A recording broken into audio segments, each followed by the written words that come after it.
beautiful thing right now. Rise and shine, it's a beautiful day. I am alright.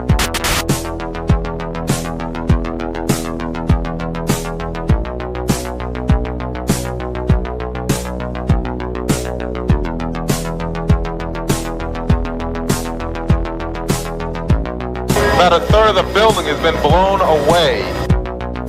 This is the bridge to white lights.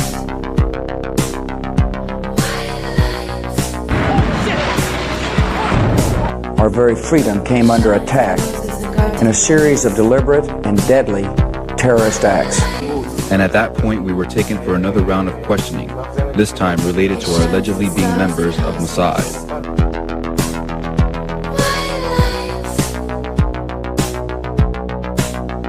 It's crazy evil.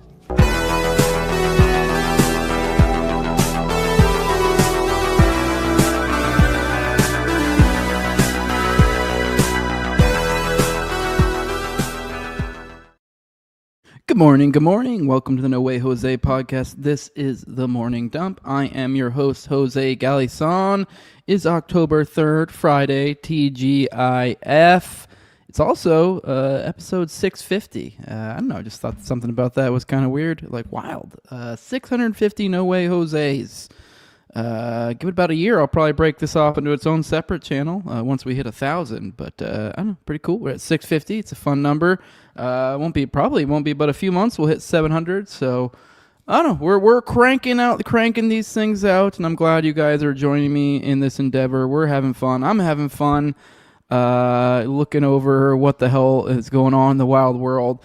And it does help that the meme warfare has contributed to the enjoyment here, which we will definitely be talking about a little bit today.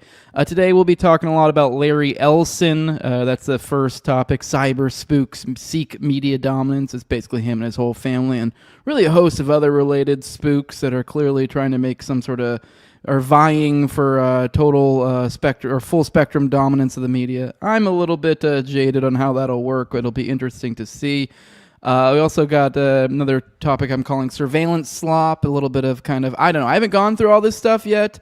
I'm a little jaded with the way that the AI world is forming around us. We've had some new AI engines come out, and then just kind of, I don't know, and then we just also get kind of this spurious drop of I don't know, surveillance footage, because I don't know, we'll go through it. I guess I'm saying I'm approaching this skeptical, so we'll just kind of go through it all together. I mean, obviously the show is a little bit more, I mean, sometimes I will review information before we do the show. This show is kind of an info dump. We go over it together, so we're kind of coming to this determination together. I have a few different surveillance photos, videos that are supposedly of Tyler Robinson, so we'll go through all of that together. So I'm a little bit concerned that perhaps we could be getting fucked with, but I don't know. We'll see. Also, the J6 pipe bomb, some more info has come out on that. We'll go through all of that together. Also, lots of foreign policy stuff, some pretty big foreign policy stuff that dropped today, so a lot of that to go through. I also did find, I don't know, I hesitate to mention it at the jump since this is when I kind of tell you what we're talking about today. Not entirely sure if we're going to go over this or not. I haven't committed yet. I'll pop in when appropriate to check in on it because it's an ongoing story. But they are, I guess, right now, like this very moment, essentially, are doing the sentencing for Diddy. So I don't know. Might check in. I've seen the one journalist who's live tweeting on that, so I might check in on that, or maybe we'll just save that to Monday. We'll see. I'll see where the reporting's at around probably maybe near the end of the show or so. Instead of giving you an incomplete report of what's going on. But all right, guys, let's go ahead and get into some fun videos. I did mention kind of AI meme slop. Well, part of it, I mean, like there is it's a dual-edged sword, or whatever the hell the expression is. It's got its drawbacks, but it's also got its glorious moments. Here is, which this one's even weirder because this is a Gavin Newsom video. It's interesting seeing the left starting to finally start to speak the language of fun, I guess. So here is a little AI slop meme video of the meme-ified version of J.D. Vance talking about couches. Hello and welcome to my show, A History of Couches. I'm your host, J.D. Vance. and we've got a special episode for you today. Some artifacts shape nations, others shape desires. Few shape both. The Chesterfield couch is one of them. Commissioned by Lord Philip Stanhope, the 4th Earl of Chesterfield, this sofa was designed for posture, elegance, and control. Deep button tufting, rolled arms, a back and sides of equal height. A design that did not merely support the body, but contained it.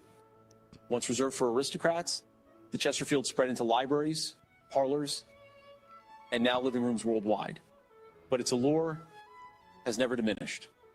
There are rumors that I once had an encounter with a Chesterfield. People exaggerate, twist the truth. But when you sit on one, you understand where such stories come from. The Chesterfield isn't just furniture, it's an experience, and some of us know that a little too well. Thank you for watching A History of Couch. So that was posted by Gavin Newsom. I love this timeline personally. I mean, don't get me wrong. There's a lot of wild shit, but we're kind of getting. I mean, really, if you're a comedy enthusiast, you're in the best times. If you're a conspiracy enthusiast, you're in the best times. Now, I guess so far as enthusiasts for how things turn out, I don't know. I'm a little optimistic on that, and we'll kind of. I think that'll show through a little bit in some of the discussions of today. So I know the jury's still out on that, but at the very least we can enjoy this as it goes. And boy, oh boy, are we in some fun times. But hey, don't forget, reality can be just as funny too. Here is a 2020 moment, just a look back in time of Joe Biden talking to Anderson Cooper. Let's check on this one. Remember Anderson back 15, 20 years ago? Remember Anderson back 15, 20 years ago? We talked about this in San Francisco. It was all about, well, you know, gay bathhouses and everything. It's all about round-the-clock sex. It's all, come on, man. Remember? I want Biden back. Is there any way we can get Biden back? Because I know. I think this is actually might have been when I got muted yesterday. A little bit of a rant on kind of the dynamics. Maybe that was a different time, but it's kind of like, hey, Trump would be better, because like Biden was just kind of sad. But there was this like sweet spot. Maybe it was this moment. There was this sweet spot where like those of us who were paying attention were like, oh, he's losing it. But it was kind of an endearing, funny, he's losing it level like this, where later it did start to sip into the like sad, like, you know, I don't know, like grandpa just shit himself type of area, or not as fun, not as like oh, here's Joe Biden talking to Anderson Cooper, like as if he's just casually at the bar with him in the 80s. Great moments. Also, a little bit more on the serious side. Apparently, this is Theo Vaughn responding to recent suicidal rumors. I did see some people, there were some videos people were talking about, I guess, at some set he supposedly had that went really rough recently or some shit. I don't know, it feels a little shitty to take a comedian out by one set, although some of the tales I was hearing were pretty crazy. Did seem like a train wreck. I don't know if it's drugs, mental health, something. And so then just kind of a lot of people have spun out from there, kind of like what's going on with Theo Vaughn. And so it's just his response to it. So hope he's doing well, but let's see what he had to say about it. I would never take my own life. I would never take my own life. Okay? You hear that, Israel? Start that over. I would never take my own life. I would never take my own life. Okay? You hear that, Israel? I would never take my own life. I'm grateful to God for his grace in my life. I love my siblings. I have so many friends and people that love me and people that I want to see their children grow up. I'm hopeful that I get to have a wife and meet my own children one day. Like, there's a ton of things in my life that keep me alive and hopeful, right? I want to be able to have an impact in the world. Those are just a few of them, probably. You know, I mean, so many just moments we've shared on this show that I'm like, oh, I live for those things.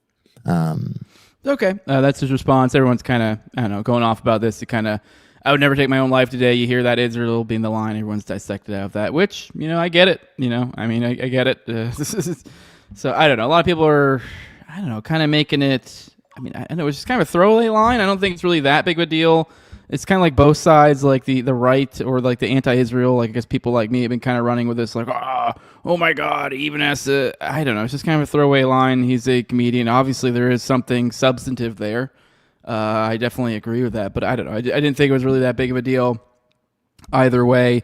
And I also have been getting a little bit of a vibe. I feel like people have been like, oh, look at him being so dramatic. Like, it's really just, it's kind of a nothing. But hope he's doing all right. Let's roll through the chat, say our good mornings, and then we'll get into some more serious, actually get into foreign policy, then we'll get into some more serious topics. Who do we have joining us this nice Friday morning? Good morning, Noname. Good to have you with us. This morning, Jose and fellow dumpers. Good morning, Ray. Good morning, good morning. Good morning, King David. Good morning, Bobo.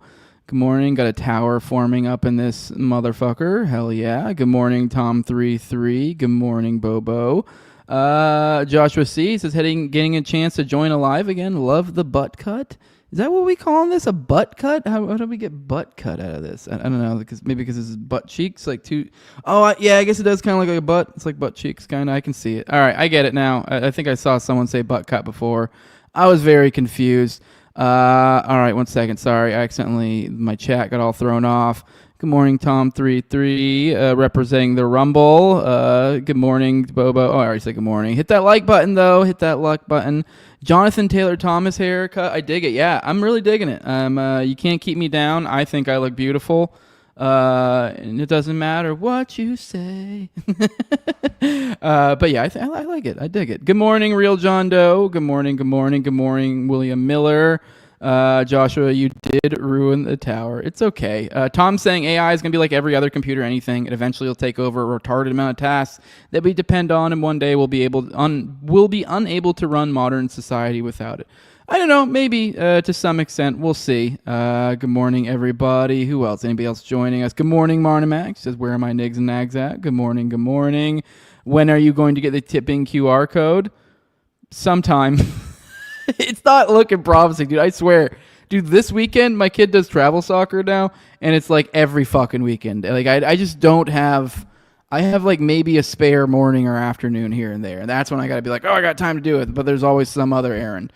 Eventually, one of these weekends, my kids won't have soccer or something, or I won't have some other thing, but I know I do need to congregate all the different things. I need to make new ones, because I could probably put up some of the payment stuff, but it's all under like my Cattery, and I also want to be linked to my phone so I can get notifications, because I'm sure you guys, the whole thing is like, oh, then I read a chat or whatever, I think, so, but whatever. All right, let's keep going. People don't want to hear this sort of stuff. Bump up those likes. Bobo's saying the like to people in the chat is pitiful. Bump that up. Good morning. Tilla Spook says, good morning, Canigers. Good morning. Good morning. Let me see. Good morning, Alien Big Cat. Good morning. Good to have you joining us. Josh is saying, remember when all we had to worry about was giving money to Ukraine to fight Russia? Now we're threatening to go back to Iran, start shit with Venezuela, saber rattling China, and more. And even that Russia-Ukraine thing we're aggravating pretty big time. I have news there as well. Good morning, Tipster or Typester. I'm not sure. Good morning. Good morning. Bo says, I definitely understand every day. Both me kids have soccer as well, but I'm still going to get you to bug you to getting a crypto QR code. The crypto code, I'll be honest with you, that'll probably be the last thing I figure out of the QR codes and stuff, the crypto one. I know that offends the crypto folks, but I don't even know how to pay for things with crypto, so yeah, I definitely prioritize the other things. Is a Cattery really a thing? A Cattery is a thing. Black Dahlia Cattery is the name of mine. Good morning, Eric Petty. You popped in right at the last moment of our good mornings. Good to have you joining us. Good morning, Eric. Yes, a Cattery is a real thing, though. That's what they're called. That is our Cattery. The Black Dahlia Sphinx is the name of it. So you can check it out. There's a... Cool. I think my wife did a really good job with the website. It's got a lot of cute photos if you do want to look at cute kitty pics and stuff. So you can find it on something like blackdahliasphinx.com or something. I don't know. You can Google it. You can find it easily. All right. Let's get into foreign policy. The most recent, this dropped. I don't know exactly when this dropped so far as on Truth Social, but this is being reported as like exclusive or just in. This dropped 30 minutes before the show on Twitter, 10:30. So I would say roughly about that time. I mean, I doubt that something like this would have gone longer than a half hour before they reported on it. So last couple hours, Donald Trump has posted about this right here. Truth Social. It says, Hamas has been a ruthless and violent threat for many years in the Middle East. They have killed and made lives unbearably miserable, culminating with the October 7th massacre in Israel, babies, women, children, old people, and many young men and women. Boys and girls getting ready to celebrate their future lives together. As retribution for the October 7th attack on civilization, more than 25,000 Hamas soldiers have already been killed. Most of the rest are surrounded and militarily trapped, just waiting for me to give the word go, for their lives to be quickly extinguished. As for the rest, we know where and who you are, and you will be hunted down and killed. As for the rest, what is that? That was worded weird. Most of the rest are, and as for the rest, yeah, this wording's odd. Most of the rest are surrounded. As for the rest, it's almost like there's making two separate distinct. That doesn't make any sense. Anyway, sorry. I'm trying to understand this as we read this. As for the rest, we know where and who you are, and you will be hunted down and killed. Like, you see both those sentences sound like the same threat to the same group, so it's confusing. I'm asking that all innocent Palestinians immediately leave this area of potentially great future death for safer parts of Gaza. Everyone will be well cared for by those that are waiting to help. Fortunately for Hamas, however, they will be given one last chance. Great, powerful, and very rich nations in the Middle East and the surrounding areas beyond, together with the United States of America, have agreed with Israel signing on to peace after 3,000 years in the Middle East. This deal also spares the lives of all remaining Hamas fighters. The details of the document are known to the world and is a great one for all. We have peace in the Middle East, one way or the other. The violence and bloodshed will stop. Release the hostages, all of them, including the bodies of those that are dead now. An agreement must be reached with Hamas by Sunday evening at 6 p.m. Washington, D.C. time. Every country is signed on. If this last chance agreement is not reached, all hell, like no one has ever seen before, will break out against Hamas. There will be peace in the Middle East one way or the other. Thank you for your attention to this matter, President Donald J. Trump. So that's not great. Not great at all. I mean, that's kind of, I don't know, it's kind of in line with what everything's been going right now. So yeah. Little wild. Wild stuff. But yeah, I mean, what to say about it? This is kind of what we expected. Now, so far as, like, are we going to get a deal here? I have no idea. I haven't really seen a whole lot of reporting. I'll have to look back. I think I saw somewhere that I haven't followed up on of, like, kind of like talking to Hamas leadership. But the kind of the vibe that I've been seemingly hearing from people is kind of the idea, like, everyone's kind of saying that, like, obviously this is like a trap, like a poison pill deal, like, but it does seem like, to me, that the Trump administration does seem to want this deal.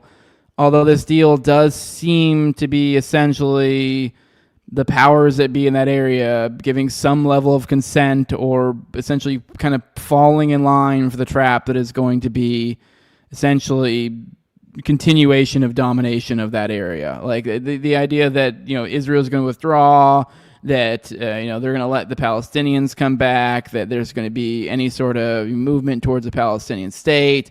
Any sort of things. I think most people are pretty jaded, and Israel's destroyed their credibility to such a ridiculous degree that no one's really buying it, I think.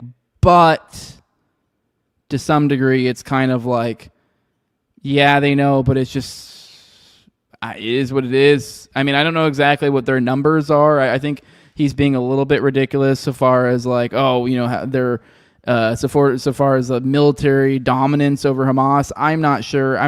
Perhaps that's the case. It feels a little bit like bluster. So I don't know if they can do it, but even militarily or not, just that people are just dying.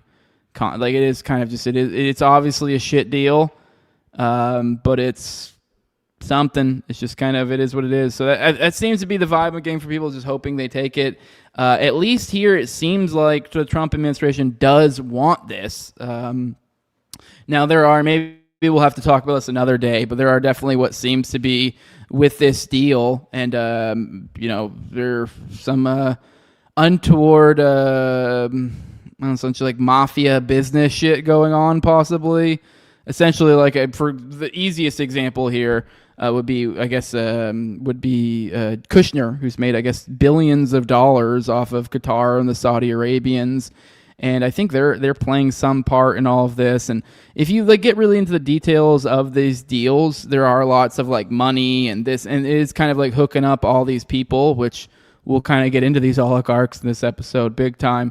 So it seems like these people do have something to gain from this, and they are playing some sort of technocratic oligarch game here, but it is kind of, to some extent, they win that, I guess. I mean, I don't know. The other option is that you do just keep continually dying. I mean, maybe Hamas is in a position where they feel comfortable continuing this on, but so far as the people in Gaza, it is kind of like they should just probably just take the deal. So, but I don't know how this will how this will play out. But I mean, I think if I recall correctly, the way the deal plays out, I think they were literally supposed to they have Hamas give over all the hostages right off the jump. And then Israel is supposed to turn over there. So it's like they literally give up all their leverage right from the jump. So it literally could be from the moment that Hamas accepts this and then they give up their leverage, that Israel just says, just kidding, fuck you. So I don't know. We'll see. And I do get the impression it doesn't seem like Israel wants this deal. So it does seem... I think they're probably willing. They're probably open to it, perhaps. I have no idea exactly what their plan is. Although we did talk that I guess the cabinets, like the Smotriches and Bezalels, are fuming over this. So I don't know. I have no idea. They may be looking for it, but it does seem to me the Trump administration wants this. But I mean, it could get blown up right off the jump. And even if they do get it, it's kind of like, what are you getting? But I don't know. It might be some pause, some alleviation for these people. All right, let's play this clip. Here's something from Trump recently on OAN, kind of blustering about what a great peacetime president this guy is. Nobody's done what I've done. 7 wars. We put out 7 wars. Now it could be 8. So you reported you were there after 3,000 years approximately. We're going to have more than Gaza. We're going to have Gaza. Nobody's done what I've done. 7 wars. We put out 7 wars.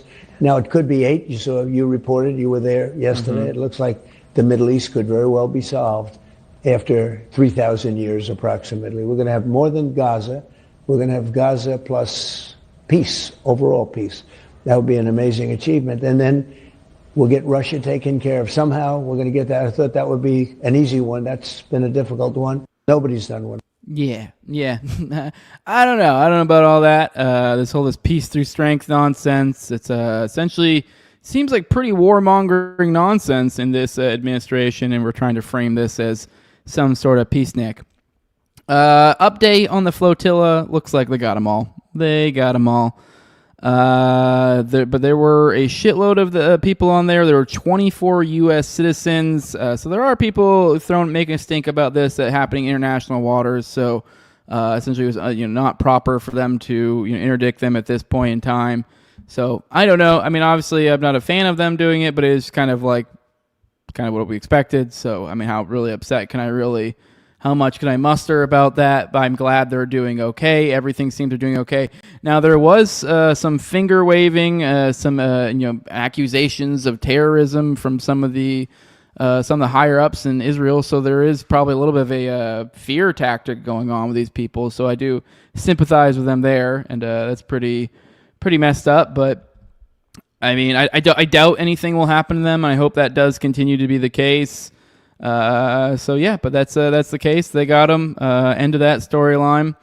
On to the Iran-Israel, U.S. type stuff. Apparently, recently Netanyahu claimed the U.S. strike on Iran was never meant to destroy Iran's nuclear stockpile. We knew, in quotes, we wouldn't get it. They're admitting now. We knew that we weren't going to get it. It was just kind of. I don't know exactly. We knew it. This was all part of the plan.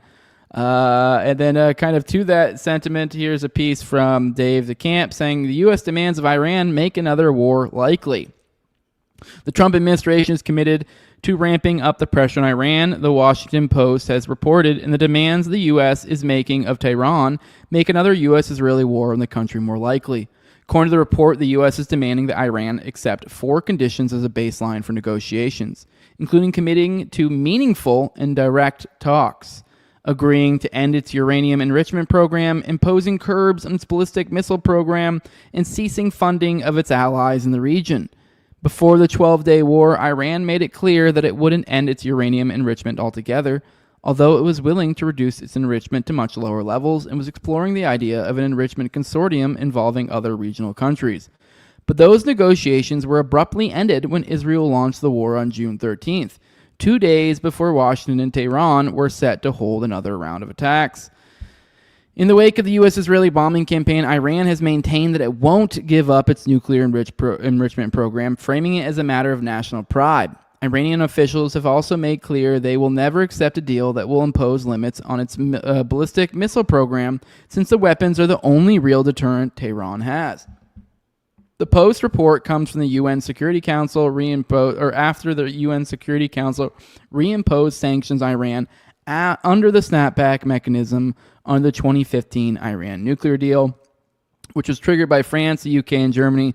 Both Iran and Russia have rejected the reimposition of the sanctions as illegal, pointing to the fact that the U.S. quit the nuclear deal back in 2018.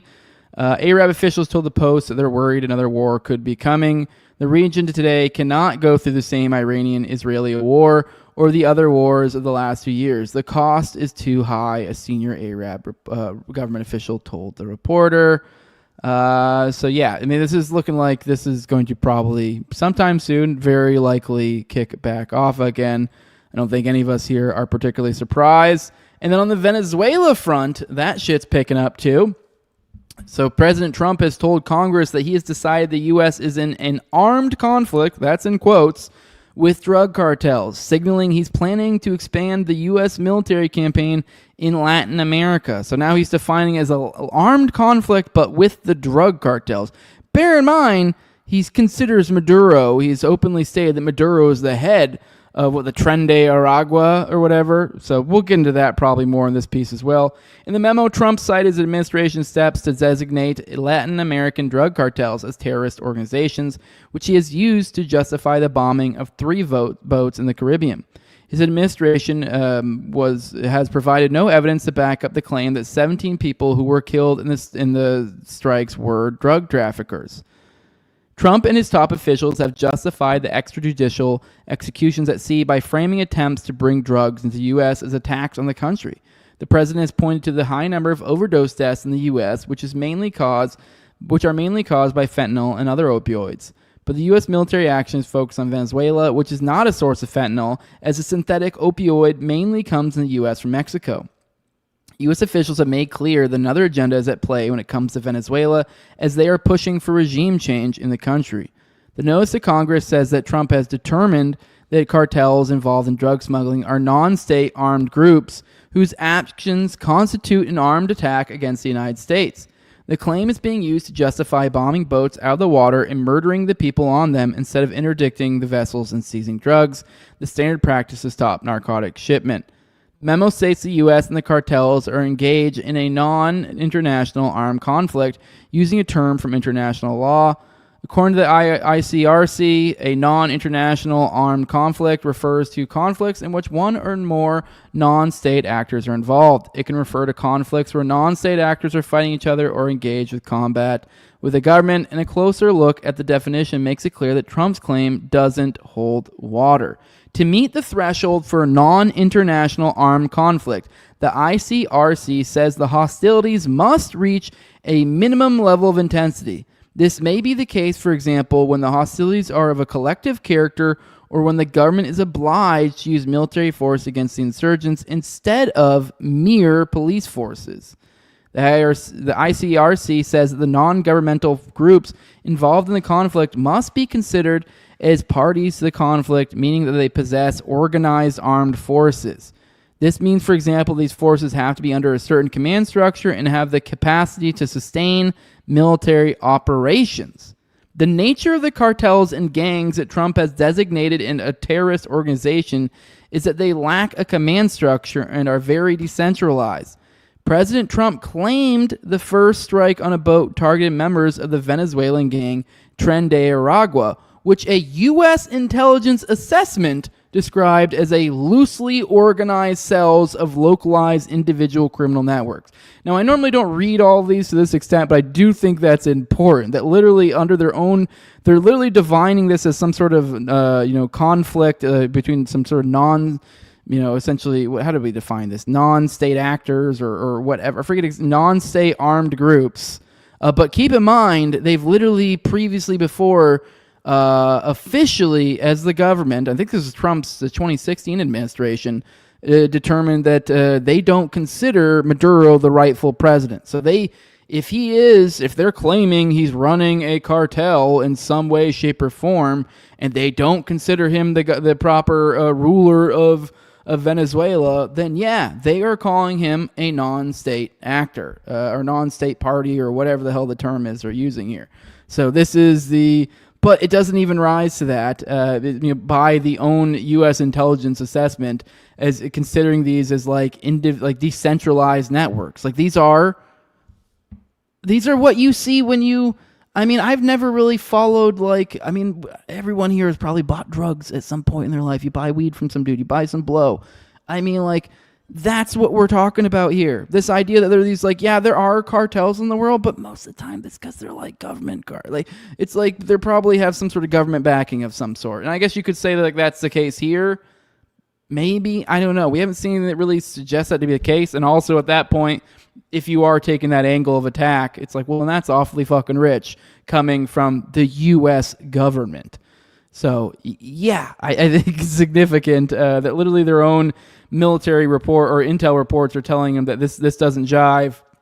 But hey, we just talked about Iran, so I guess it doesn't really matter all that much what their own intel reports are saying. But I do think for the purpose of you guys understanding, this is important because for some reason this specific thing, a lot of people have fallen for. I don't know why. This seemed super duper dumb when it was floated out at first, but something about the conservative movement has been more apt to the idea of drug criminalization and stuff, and lately, which I get to some extent, but then jump from that to this, little nuts. I mean, if you think perhaps maybe we didn't just go hard enough in the drug war, then it's well, then okay, can we at least look at the terror war? Or are you saying these are at least very? I don't know. It just seemed pretty dumb. So.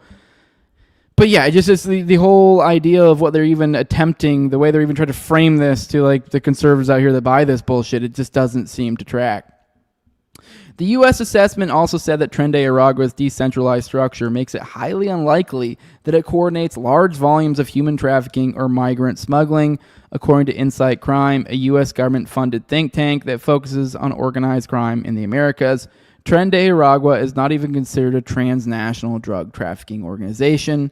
Elements of the gang certainly engage in the retail sale of narcotics, and there have been sources talking about migrants and gang members carrying small amounts of drugs across borders in Latin America, but so far there are no cases of large cocaine shipments being linked to Tren de Aragua, especially not in connection with the U.S. market. Jeremy McDermott, co-founder of Insight Crimes, wrote on August. Legal experts have ripped the Trump administration's weak attempts to find a legal justification for its extrajudicial executions in the Caribbean. Jeffrey S. Korn, retired judge, advocate, general lawyer who served in the U.S. Army's senior advisor for law of war issues, told The Times that drug cartels were not engaged in hostilities and that it was illegal for the U.S. military to target civilians who were not involved in armed attacks, even if they're suspected of criminal activity. Which, yeah, it's a crazy idea, right? You don't just get to fucking murder people unless they're trying to murder you. That's just kind of basic humanity stuff. This is not stretching the envelope. This is shredding it. This is tearing it apart, he told the paper. Members of Congress on both sides of the aisle are also questioning the legal rationale for the campaign.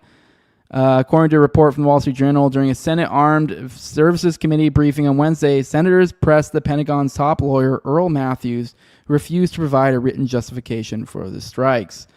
And then also at the same time, we have Venezuela saying they're seeing fighter jets along their coasts. So not good. And then on the Ukraine-Russia side, President Donald J. Trump has authorized Ukraine to carry out long-range drone and missile strikes against targets inside Russia, though some strikes will require additional approval from the Pentagon. White House Special Envoy Keith Kellogg has told Fox News. Which, I don't know if you guys remember this, but a while back, Russia changed its nuclear doctrine for this very exact fucking reason. Like I forget what the exact missile change specific thing was, but essentially we started enabling more long range type stuff to be where they could hit into the heart of Russia. And we were, they had to use our specific weapon systems to make it work. Like it was reliant on us. And then at that point in time, once that news came out, Russia literally dropped an announcement of a change to their doctrine, essentially saying, hey, in these situations where you're literally facilitating this, we're going to consider this an attack. Like when we get these sorts of attacks, we're going to consider this an attack with the aid of another nuclear-armed country and treat it as such.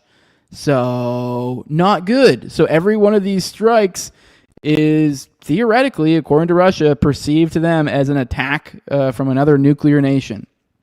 Obviously not perceiving as nuclear threats, but this is another nation with nukes that is attacking into the heart of their nation. I don't know. I don't like where this is going. And I guess just a little funsies to just kind of, just to put a little cherry in all of this. The Ukraine promotes neo-Nazi to brigadier general, which, okay, base. But kind of flies in the face of all the shit they tell us. Obviously, I'm like being a little bit silly. I don't know exactly this guy's thoughts are, but let's read this just a little bit, just to see exactly, because I think there were some fun quotes in here. Ukrainian President Vladimir Zelensky promoted Colonel Andriy Beletsky to the rank of brigadier general, which that's high up. That's like top dog shit. Beletsky has said the purpose of the Ukrainian right is to fight the Semitic-led Untermenschen, the subhumans, which is that I guess I've always kind of like struggled to wrap my head around the Azov battalion perspective.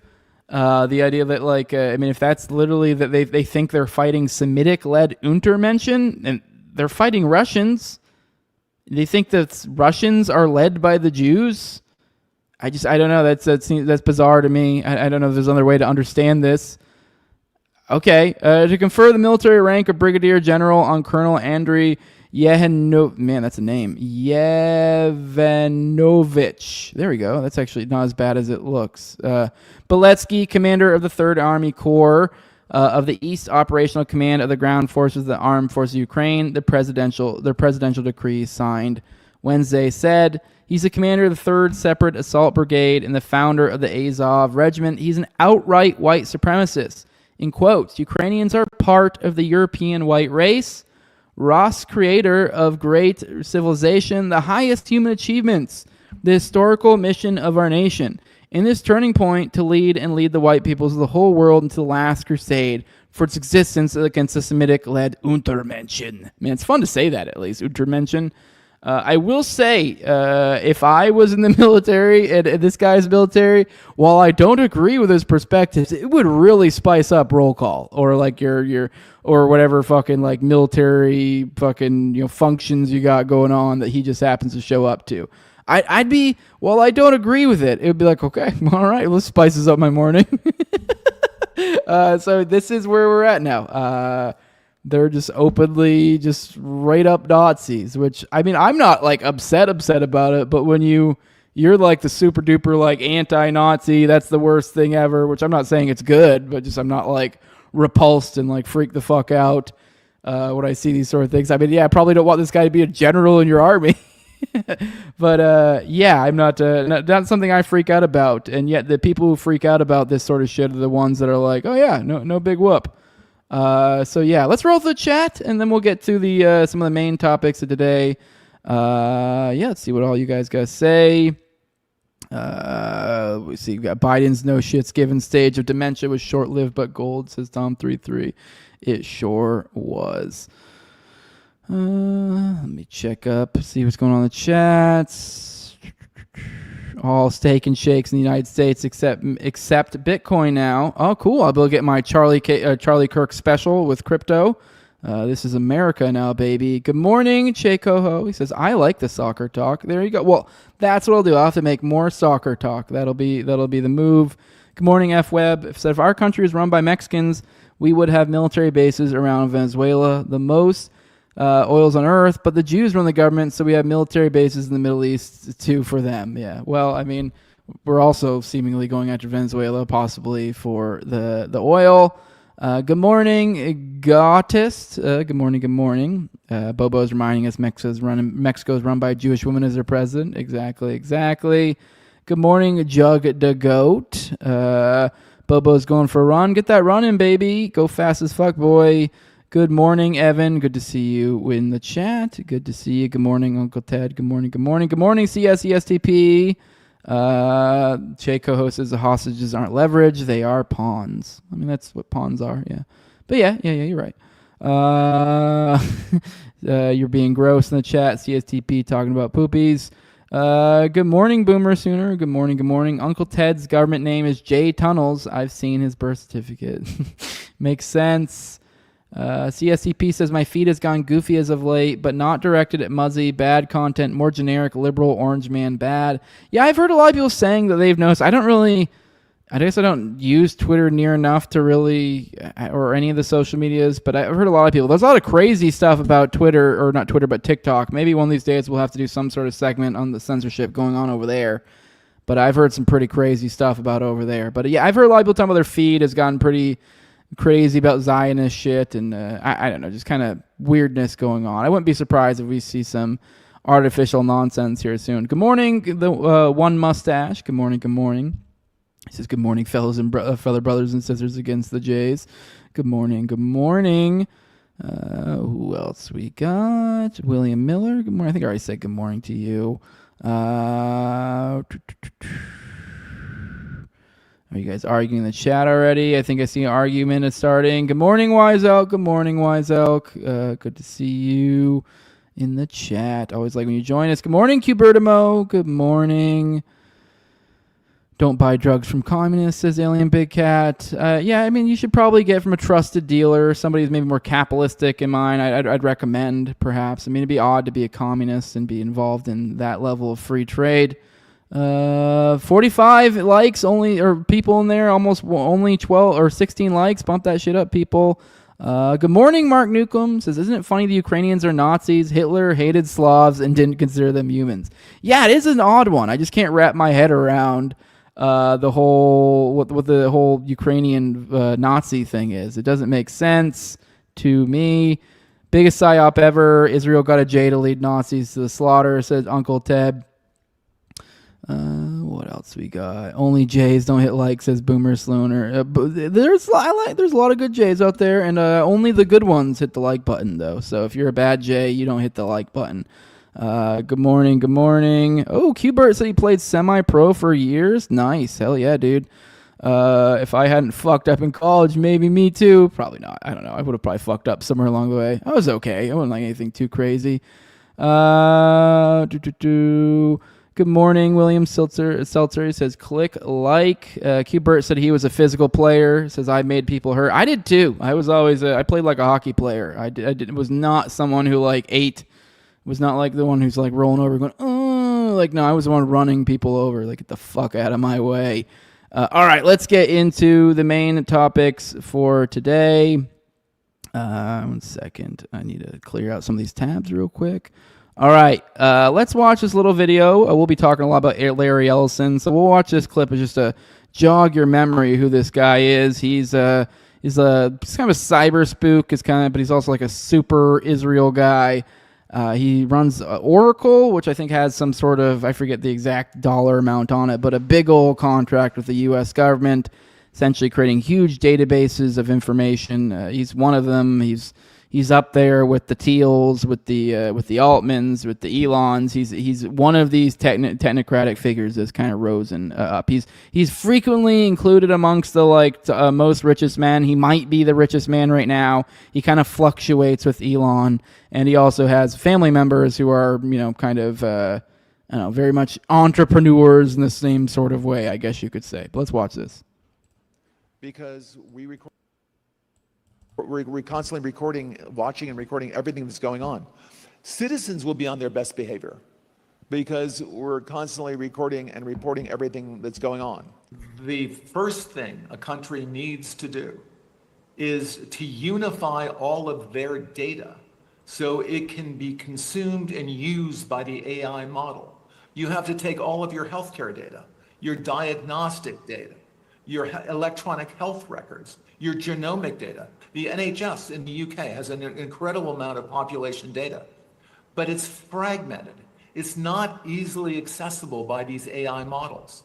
We have to take all of this data we have in our country and move it into a single, if you will, unified data platform. So we provide context. When we want to ask a question, we've provided that AI model with all the data they need to understand our country. So that's the big step. That's kind of the missing link. We need to unify all of the national data, put it into a database where it's easily consumable by the AI model, and then ask whatever question you like. All right. That, by the way, that didn't realize that was talking to Tony Blair at the World Government Summit in 2025. Tony Blair is actually a name that's come back up recently. He's one of the key figures in this whole Gaza deal. He's going to be one of the, I think, like the executors or so, I don't know exactly what. Essentially, he would have some sort of major role in decision making in the whatever weird, I don't know, the weird system they have set a plan for this deal set up. He would be some sort of executor or some sort within this framework. So he'd be some major figure, and he was, a lot of people may remember him. He was kind of, I guess you could say, one of Bush's right-hand man when it came to fellow nations, when it came to the Iraq roll-in. So, I mean, he's one of the team players, and also Ellison just recently bought TikTok with a few other super enthusiastic about Israel entrepreneurs like him. So yeah, this is the guy we're talking about right now, and check this out. You guys might find this interesting. Here's a fun little email from Ron Prosser to Larry Ellison. It says, Larry, hi. How was the conversation with Mario Rubio, which is hilarious, by the way. They're obviously meaning Marco Rubio, but Mario. Did he pass your scrutiny? Did you have a chance to talk about Israel? Would love to chat. My cell is 347 redacted. I wish they would include it. It'd be funny. Big hug, and again, thank you for a wonderful evening with you. Ron. And it's sent from my iPhone. And then they show kind of like previous email as well. Or I think maybe it's the follow-up, actually. Yeah, I think that's a follow-up. 4:30, 9:04 p.m. Yeah, this is a follow-up. So this is the follow-up from Larry Ellison back to Ron Prosser. It says, hi, Ron. Great meeting with Marco Rubio. I set him up to meet with Tony Blair. We just watched that clip with Tony Blair. Marco will be a great friend for Israel. Larry. Well, who is this Ron Prosser guy, you may ask? Well. He is the Israeli ambassador, Ron Prosser. That's who we're talking about here. He is an Israeli diplomat, writer, and columnist. He served as Israel's ambassador to Germany since August 22nd, 2022. He previously served as Israel's permanent representative to the UN from 2011 to 2015, Israel's ambassador to the UK from 2007 to 2011, as well as Director General of Israel's Foreign Ministry and Political Consul at the Israeli Embassy in Washington. He is the head of the Abba Eban Institute for International Diplomacy in IDC Herzliya Lauder School of Government, Diplomacy, and Strategy. So this is the guy that Larry Ellison is talking to in that. Well, let's dig a little bit more into this. We're going to go into read this full article on this. This is written by Ryan Grimm and Murtaza Hussein over at Drop site. Larry Ellison vetted Marco Rubio for fealty for Israel. Hacked emails reveal. So we'll read a little bit of this, although I guess we kind of did give you the main information there. But let's go ahead and jump into it. Everything is coming together for Larry Ellison, the billionaire co-founder of tech giant Oracle, on and off again the richest man in the world, and a staunch supporter of Israel, is set to take a lead role in reshaping TikTok in the U.S. His son, David Ellison, is moving to take over large swaths of the media, including CBS News, CNN, Warner Brothers, and Paramount, reportedly bringing in the Free Press's Barry Weiss to shape editorial direction. The Ellison family is cornering the market on attention and data the same way the Vanderbilts did railroads and the Rockefellers did oil, as Wired recently characterized it. How they plan to operate that monopoly is on course to be tested out in what President Donald Trump is calling New Gaza, the techno-dystopian free trade zone that is to be administered by a board of peace led by Trump and Ellison's longtime political and business vehicle, Tony Blair. Ellison has given or pledged more than $350 million to the Tony Blair Institute, which Blair has used to advance Ellison's vision of a marriage between government, corporate power, and tech surveillance. Oracle, by providing database infrastructure and cloud computing services to other huge enterprises like FedEx and NVIDIA, has quickly become one of the most powerful companies in the world. As the nation's top diplomat, Secretary of State Marco Rubio has also played a role in the TikTok talks that steered the company toward Ellison. After playing a lead role as a senator in demonizing the app, he was also closely involved in the rollout of Trump's plan for Gaza's future, which hands the enclave to Blair. Trump's son-in-law, Jared Kushner, tasked the Blair Institute in the spring with coming up for a post-war plan for Gaza, which was recently completed, the Times of Israel reported. That Rubio finds himself in such a central position is in part thanks to Ellison, who has been a major patron of the Cuban-American former senator from Florida. Ellison's first vetted Rubio for his fealty toward Israel back in early 2015, according to previously unreported email correspondence reviewed by DropSite. Rubio rose to prominence as a Tea Party-backed conservative Senate upstart in 2010, launching a presidential campaign in the 2016 cycle. As Secretary of State, Rubio launched an unprecedented crackdown on speech, detaining and attempting to deport critics of Israel precisely for the crime of their criticism of Israel. In early 2015, Ellison was emailing Ron Prosser, who was serving in the tail end of his time as Israeli ambassador to the UN. He currently serves as Israeli ambassador to Germany. At the time, Rubio was seen as a strong challenger in a GOP presidential field that would ultimately include underdog candidate Donald Trump. The emails show the Israeli diplomat and Ellison arranging to meet with one another, with Prosser soliciting Ellison's views on Rubio as a potential candidate who would advocate on behalf of Israel. On April 2016, 2015, Prosser sent Ellison an email entitled Rubio Speech, asking the Oracle founder and CTO to send him a copy of a speech from the then candidate. The next day, the two traded messages indicating that Prosser and Ellison had dinner together and that Ellison would soon be meeting Rubio directly. We already went over all of that. A month later, Ellison, who had backed Mitt Romney in 2012, hosted a fundraiser for Rubio at his mansion in Woodside, California. That would only be the beginning of a broader range of support the tech billionaire would offer in attempting to bolster Rubio's campaign. Over the course of the 2015 to 2016 primary, Ellison plowed $5 million into the Conservative Solutions super PAC, which supported Rubio, who, as Ellison privately hoped, advocated vocally for Israel throughout the course of his presidential bid and beyond. Ellison's support for Rubio perplexed some political observers at the time. The CEO of the political crowdfunding platform CrowdPack, Stephen Hilton, told the San Francisco Chronicle that he found it interesting that Ellison, who was not then well known as a supporter of right-wing causes, should support a candidate as conservative as Marco Rubio, speculating that it could reflect Rubio's past effort to implement immigration reform, a crucial issue for Silicon Valley leaders like Ellison.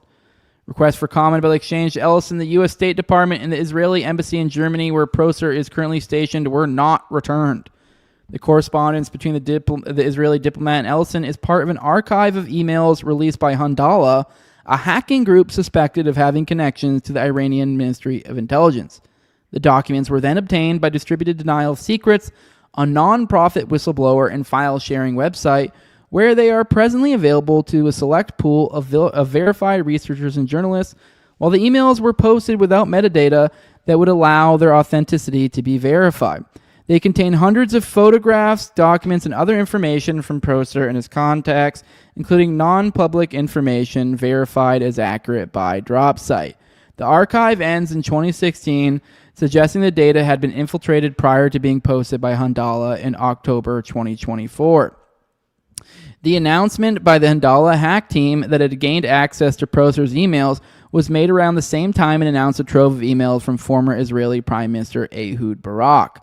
The timestamp of those emails indicated Handala was located in the same time zone as Tehran. When Handala posted the Procer emails, they also threatened Procer, saying, "Your death is near." All right, the Tony Blair Institute for Global Change. Ellison has given or pledged more than $350 million to Blair's world-changing project, making him the largest donor in helping expand around the globe, according to a new investigation by the New Statesman and Lighthouse reports. TBI has effectively become an offshoot of Oracle, the outlets reported, with key Blair advisors sitting on both the boards of Oracle and TBI. Oracle and TBI's connections are not just rhetorical. By 2023, joint retreats have become commonplace. At the Institute's headquarters at 1 Bartholomew Place in London, the teams would convene in the basement with executives from Oracle. Senior TBI employees have been hosted at Oracle's headquarters in Austin, Texas, coordinated by a TBI employee whose role is to scale and management the partnership with Oracle.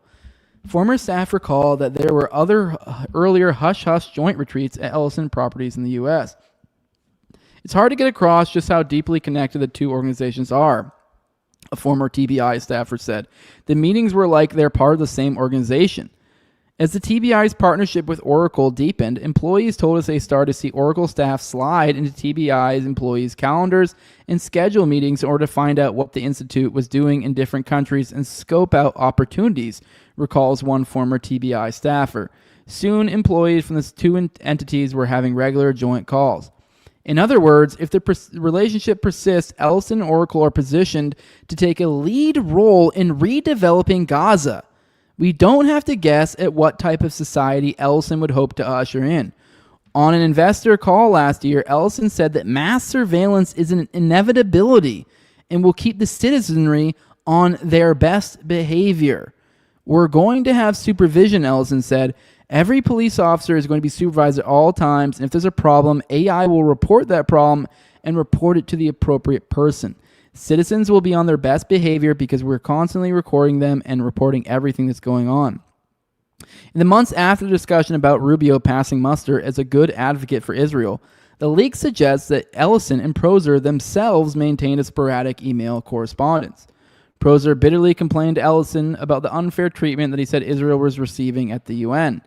In June of that year, Procer sent Ellison a message saying that he was running with fire extinguishers here at the UN and adding that even for UN standards, what they are trying to do to Israel is outrageous. At the time, the ambassador was leading a diplomatic effort to push back against a report from the UN Human Rights Council that found that Israel had committed human rights abuses during its 2014 war in the Gaza Strip, when Israeli soldiers and warplanes killed more than 1,000 Palestinian civilians and wounded more than 11,000. Procer accused the accusation of being taken hostage by terrorist organizations. Toward the end of his tenure at the UN in September 2015, Procer was involved in another effort to prevent the body from raising a Palestinian flag at the upcoming General Assembly. The Israeli diplomat reached out to Ellison again to give an update on his work. Just gave my final speech at the General Assembly today on the Palestinian flag issue. They will raise their flag as the UN raises a white flag, surrendering to all the Palestinians' whims and caprice, Procer wrote Ellison.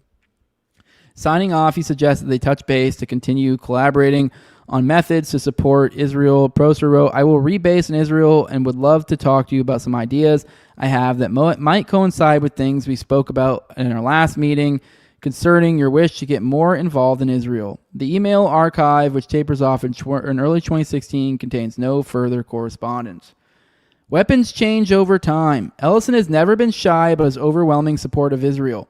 In addition to his growing role as a political power broker, Ellison, who briefly became the richest man in the world this year after a rise in Oracle stock prices, said at a 2014 fundraiser attended by other pro-Israeli billionaires, there is no greater honor than supporting the Israeli military. In 2017, Ellison gave Friends of the IDF a gift of $16.6 million in 2017, in what was the largest ever donation to the organization. He's also known to be close to Israeli Prime Minister Benjamin Netanyahu, who has been a guest at the private Hawaiian island that Ellison owns. Yeah, he has his own private island. In addition to Ellison's personal stance, reporting by responsible statecraft on a separate set of leaked emails from former Prime Minister Ehud Barak shows that other top officials at Oracle are aligned with its goal of influencing U.S. public opinion toward Israel. In a 2015 message to former Israeli Prime Minister Ehud Barak, Oracle CEO Safra Katz laid out her own push to shape U.S. public opinion in Israel's favor, urging him to back a reality show about women of the IDF aimed at burnishing the image of the Israeli military and arguing that pro-Israel sentiment must be embedded in American culture early to counter the rise of the boycott, divestment, and sanctions movement.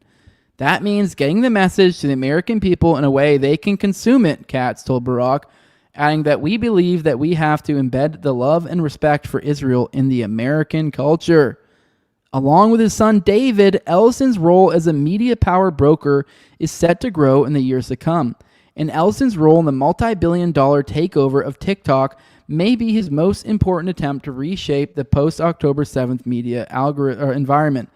As part of the agreement, Oracle will audit TikTok's all-important content algorithm, which will be retrained and operated in the United States outside of ByteDance's control, according to White House spokesman Carolyn Leavitt. Since the onset of the war and genocide in the Gaza Strip, pro-Israel officials in the U.S. have fixated on TikTok for allegedly being the primary factor driving the rapid decline in support for Israel among young Americans. That belief has been echoed by Israeli officials as well as influential pro-Israel activists like Jonathan Greenblatt of the ADL.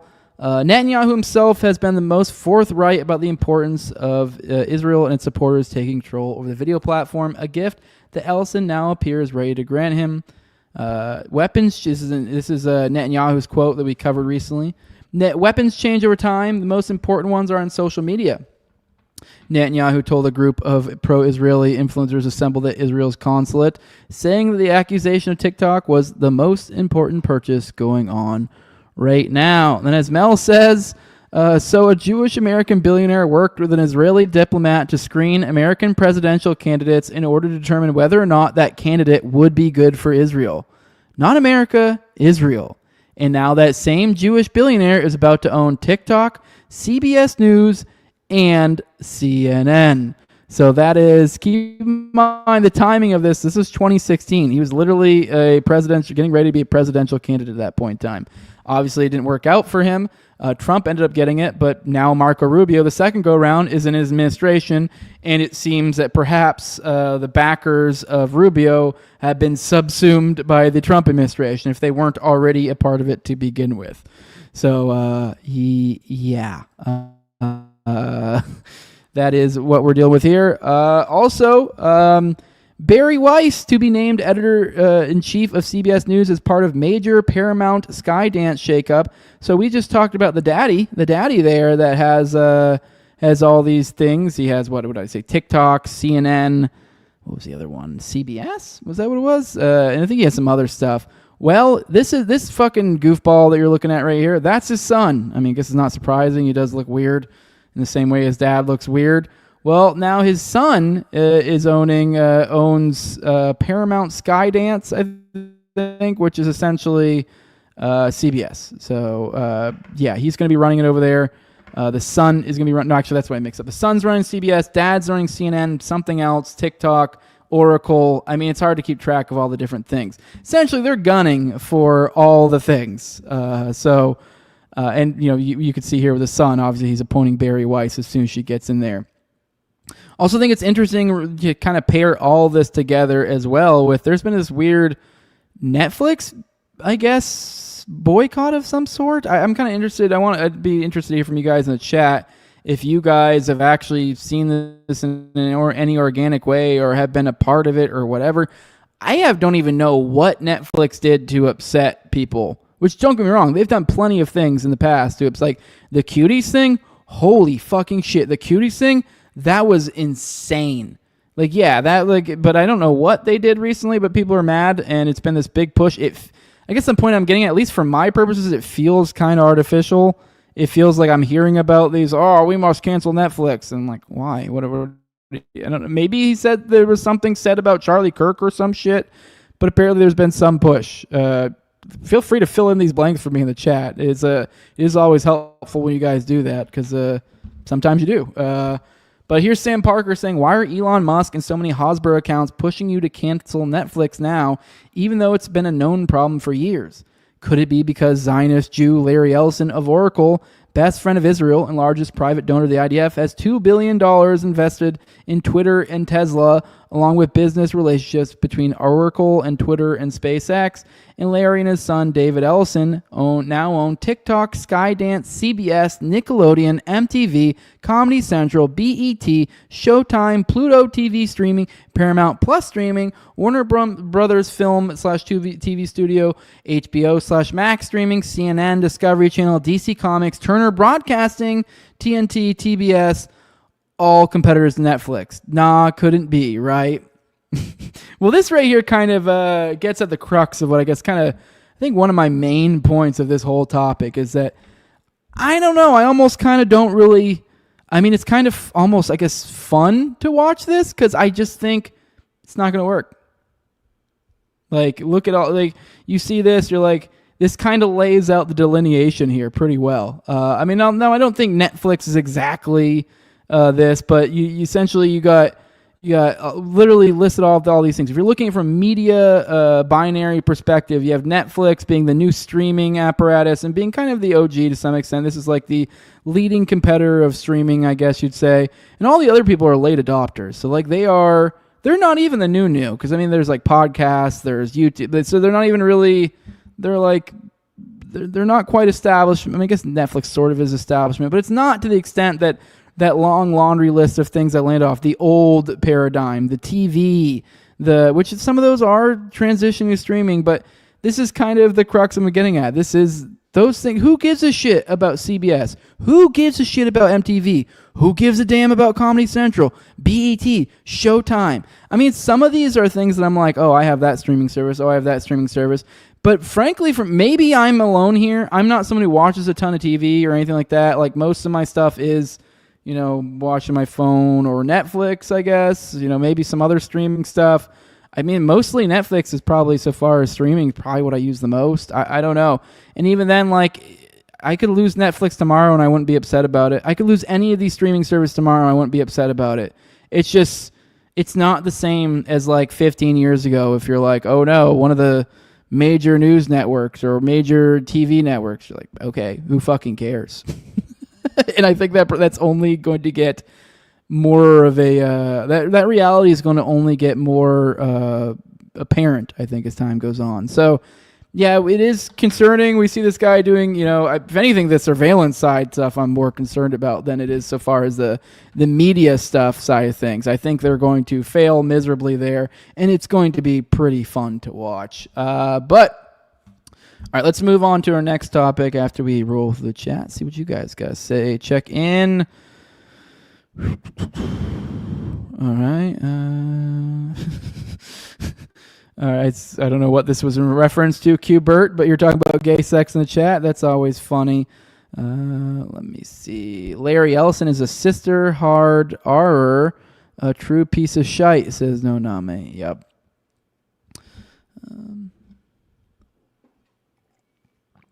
Let me see who else we got there. Chit Chat, good morning. Tower Gang NPC, good to see you in the chat. Tony Chin, good morning. Marco is definitely being groomed to run as president. Yeah, it does seem like we're probably going to get some sort of either Vance or Rubio or some combination of them. You don't like Ryan Grimm? CSETP says goddamned Autobot. I like Ryan Grimm. I mean, he's like a little bit of lefty, but he seems cool. Let me see. What else we got? Rubio's not a conservative, says Wise Elk. No Hoblo says I got all the kids down for nap. Can't put you on speaker. Check you out later. Yeah, check this out on the replay, bud. Good to have you with you while you can. Go take care of the kiddos. I miss the nap days. I used to, you go join them for a nap. It's always sweet. Those days won't come back. So you won't get them again until you get, I guess, grandkids, and it's just not the same. All right. Daniel Boone, good morning. Says two gay dads raising a trans son and they make him dance for them. I have no idea what the context is, but this is your introductory chat that first one I've seen of today, so I think that's what you get in there. Good morning, Jorge Glockington. These hard ERs with an N first are okay. Good morning, chat. Good morning, aggressively agreeing. Best way to beat them is just go outside. No use in trying to figure out who owns what. Just drop them all. It all sucks anyways. Exactly. Like, I don't know, like, of all of these streaming services, Netflix is probably the one I like the best. But even then, I don't fucking care. Like, it's like Netflix, like, the headquarters could get nuked tomorrow, and I'd be like, oh no, that's awful, and let's move on with my day. Like, it's not, I mean, like, oh no, I can't even think of, like, what shows I even watch on there right now. I think I'm watching something with my daughter right now. That'd be a bummer, but I don't know. There's nothing else. I can figure it out. Not a big deal. All right, let's get into the next topic. I think we're caught up on the chat. Tom33 says touch grass is a thing fags say, but the idea behind it is real. Exactly, I get it. Yeah, that's most of the time. Which speaking, actually this isn't a speaking of. I don't know how I was going to try to roughly segue that into that. But all right, we're kind of going this AI slop, kind of, not even AI slop. It's kind of really kind of a questioning things. I mean, we just talked about Larry Ellison, CyberSpook with Oracle. I mean, I guess he's not AI related. That'd be more like Altman or something. But we're in this weird post-reality where I think you do kind of need to question everything. But we did cover yesterday, and a lot of you guys were apt to tell me, you're retarded, Jose. Although I don't think I ever asserted this was the case. I had seen a video of this broad. It looked shifty. It looked weird to me, and I just wanted to get you guys' opinion. Hey, look at this too. I looked a little bit around, when I found it was a viral tweet. I, looked at a decent amount of replies, looked through to see like, hey, maybe there was some like quick reason, some explanation. Oh, here's the actual video. She doesn't look so weird. But no, then we played the video and you guys were like, oh, she did. So here is, I guess I figured a couple people tagged me in some stuff.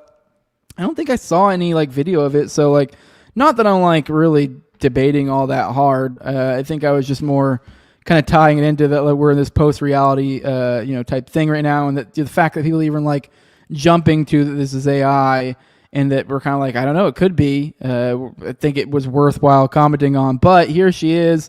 She's saying this is Katie Daviscourt, I guess who it is. She says, I shouldn't have to post my injury, but since one of the main Antifa agitators involved in the Portland ICE occupation is defaming me, here's a look at my black eye given to me by one of her terrorist comrades. Says, I also really hate attention and don't do well with being a victim, but the truth must be told. I have a concussion and eye hemorrhage. And now I will say, some people got into it in weird and got like dissecting that, like, I just thought the video looked funny. Now, when I see somebody tag me this, there were, I guess, lefties going nuts with this, overanalyzing, oh, the bruising, this, that. Because I guess they were going off of, like, here's this video or something, or photo. We'll watch it, actually, here in a second. But I guess they're jumping off this and then going, oh, well, bruising, this, that, kind of like overanalyzing it. I just thought the video that she was in looked funny. So I think they get a little bit wonky here. Let's see what they had to say. Can someone please explain to me how this turned into this after several days of healing? Let's go through that again. How did this turn into this after multiple days? How does that work? I don't see swelling here. I don't see any impact over here. Let's compare it to the other eye. Is there much of a difference between the swelling of these two? You see it? Because I fucking don't. And you're supposed to be a fucking journalist?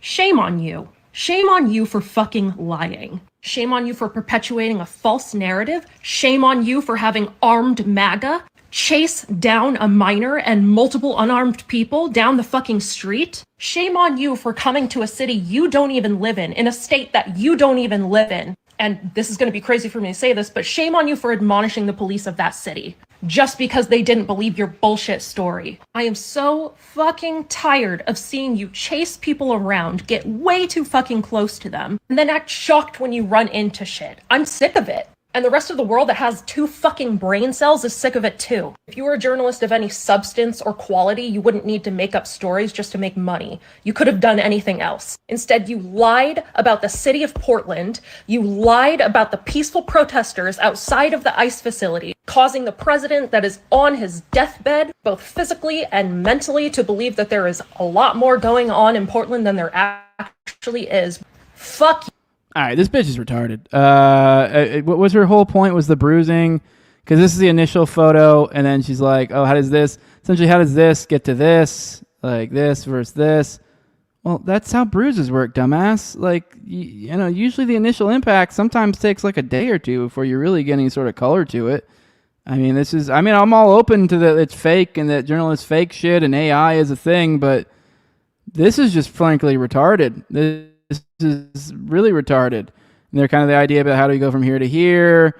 She made some point about swelling, although that seems somewhat detached. I mean, there's this photo this one doesn't look AI. Like if you look at this, like it was the video of her with Jesse Walters that did look like wonky. Now this just looks like a normal eye. It looks like a little donk there, like something made some sort of impact. You can see like maybe the start of some swelling. It looks like over here.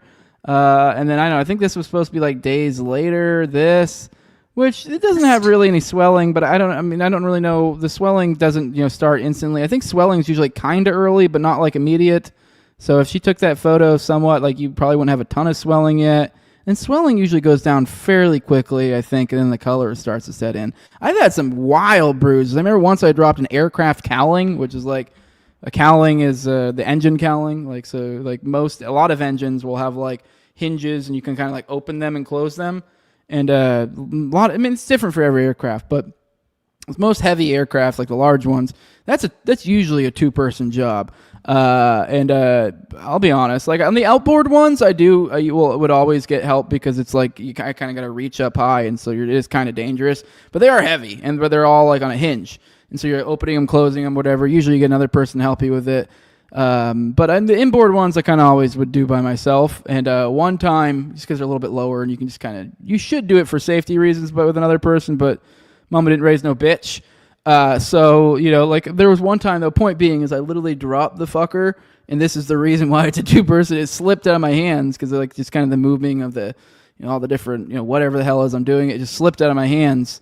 I think I thought it was locked in or something. I thought it was locked into one of the points and it wasn't. And then so it like slipped, just completely free fall from like basically here to down. And it's probably at least a few 100 pounds and a hard metal point at the end, just right into my fucking thigh. And dude, like over the course of like a week, it was like a puddle with oil in it with a variation of colors. It just continually changed and did weird shit. And also even with all the tattoos I've had some bruising from some of them. Same thing. So this bitch is retarded. But I don't know. I'm open to this being fake. I was kind of hoping maybe there'd be some sort of video or something because I know one of you guys were talking about she was streaming when this supposedly happened. I still haven't seen anything on that. So like, there's nothing that like proves that it was an AI. But I mean, I will admit from the jump, it was never like anything that was like on sound ground other than just like this looks weird, right? So unless people have a reason, really, there's no reason to go nuts with that other than wow, she looks weird. Which that could be a number of things. She does could be the way she does her makeup, could be the lighting. I also think I wouldn't be surprised if she was using some sort of filter, as people mentioned in the chat. I guess that's a semi-normal thing some people do, especially I could totally see women influencers that being a regular thing they're doing. And so just unthinkingly, they just have it on or even honestly, it's actually kind of a genius idea too. If you're like, oh, I'm here for bruising and then now, oh, my AI filter. And then now like, because I never even knew who this broad was till today. So if she did that on purpose, bravo, but I doubt it. But yeah, this broad's retarded, but we are in an odd time and we do have more of these going around that I'll be honest, just a certain type, or at least this person. I mean, we're dealing with a small data set, but apparently the kind of people, I mean, let's be real. I see blonde lady, kind of the generic look. I didn't even know who this one was. So I'll be honest, I'm sort of biased to be like, I don't know. If there's someone making a mountain of a molehill or kind of being, I don't know, slop-ish, I could totally see it being her. And then in that vein, apparently we have another person that's dealing with some issues. This is, I guess, another journalist, conspiracy theorist arrested. Well, Nick Sorter has been arrested, which you probably don't even know who the hell he is unless you're like a Twitter person. This is the guy. He's been on Timcast, I think, before. Here he is. I don't really know hardly much about his work or like his actual work other than what I've seen him report here and there on Twitter. I'll be honest. Maybe I'm doing a bad job of kind of categorizing him in my head, but I've always kind of categorized him as some sort of like in between Slop and like legitimate news. So like he kind of is in that like cross section where like I feel like I've recalled him running with some stupid Slop, but he also has some other stuff. But even then when it is good stuff, it's like, yeah, he's probably just probably cribbed somebody else's story or some shit. But anyways, here's Benny Johnson, who, speaking of people who, known for plagiarism or being, Slop, the king of Slop, or the queen of Slop, really, actually, Benny. Not that Benny commenting on this means anything, but I just had to, anytime I get a chance to point out this guy and how much he sucks, I will. But I guess Nick Sorter has been arrested. We just have a 1 minute or 40-second clip. I don't really know what we can gather out of this. Whoa. I'm not sure. Wait, what's your name? That's why we. You're ready to turn that phone off. Let me scan your body. I'll have a conversation with you. I'm just going to scan your further devices. Universal precaution. We're going to have a conversation about a bigger picture. I don't know who's talking shit, but that's pretty wild. Yeah. All right, well, it's just a video of him kind of standing there in handcuffs. I'll be honest, though. I mean, that doesn't look that... I mean, I don't really know this guy that well, but just judging by the other photos, here, look at this. Let's zoom in. Doesn't really look like him, but that'd be a weird thing to lie about, I guess. Let me see. Let's look at his photo again. I don't know. Kind of an odd-looking fella, but it doesn't look a lot like him. I'm just saying, I don't know what to make of this. I guess supposedly Nick Sorter got arrested, but for after being attacked by Antifa, I wouldn't be surprised if they're just like questioning him. They don't know what's going on. They probably put both parties in handcuffs. Wouldn't surprise me. I don't know if maybe any of you law enforcement are in the chat. Am I on the right track there? But I don't know, maybe more to come there. But just kind of in this vein of the Slop fluencers under attack. But I do want to kind of head off this segment before we kind of go into some of the surveillance stuff. Here's Kash Patel. I guess he recently had some words about the ongoing investigation, so I'm kind of interested to see what he has to say. The simple answer, in my opinion, is social media is wildly out of control, and there's too much clickbait in this country. Let me start that over. The simple answer, in my opinion, is social media is wildly out of control, and there's too much clickbait in this country. And one of the things I highlighted in Congress in my testimony last week was if we want to protect our youth, we got to get more involved in social media and online platforms, because that's where the folks, the assassins of this world, get radicalized. That's where they're the lone wolf actors in general. And so we have to get after that problem set. And I asked for Congress to help in doing so.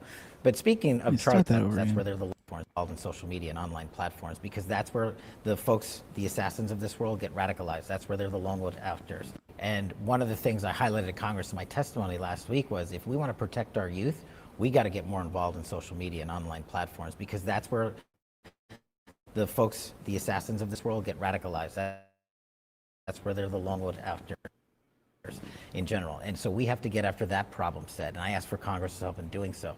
But speaking of Charlie Kirk, who was a very dear friend of mine, and then I was tasked with leading the nationwide manhunt to find the perpetrators involved, of course we were going to use every resource we have to find every single person involved. And the investigation's still ongoing. But we, as one of the pillars of my leadership here at the FBI, is transparency. We've produced more documents to Congress than my last two predecessors combined by twofold. Just to put it in perspective. So when we take our investigations out to the streets, I have the same ethos. That means nothing. You provided documents, but let's go on. And this is how we got Charlie Kirk's alleged assassin, so fast. The Boston Marathon bomber. Also, with that stat too, you could cook that stat on like the documents. You could cook that stat so much. Like think about, because they're almost certainly including all of the documents. Say for example, remember the Epstein drops when like everything was stuff we already knew? I bet you that counts. So which happened in downtown Boston during the Boston Marathon, took 5 days, and there was a police officer was killed in that manhunt.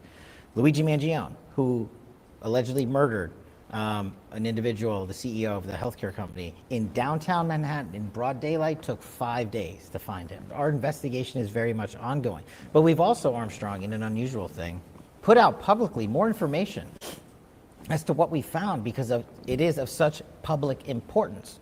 The flip side of that is the social media people get involved and they come run with their crazy conspiracy theories because it makes them money. It gives them clickbait. And I don't work for them and I don't respond to them. My duty is to the American people. If there was anyone else involved in Charlie Kirk's murder, you can look at our record. We'll find them and we'll get them. All right, I don't have a whole lot to say about that. I mean, I don't know, whatever. Yeah, I mean, there definitely are crazy people running with dumb bullshit, but it is, I don't know, it's awfully rich hearing Cash say this. Like, okay, bud, all right, dude.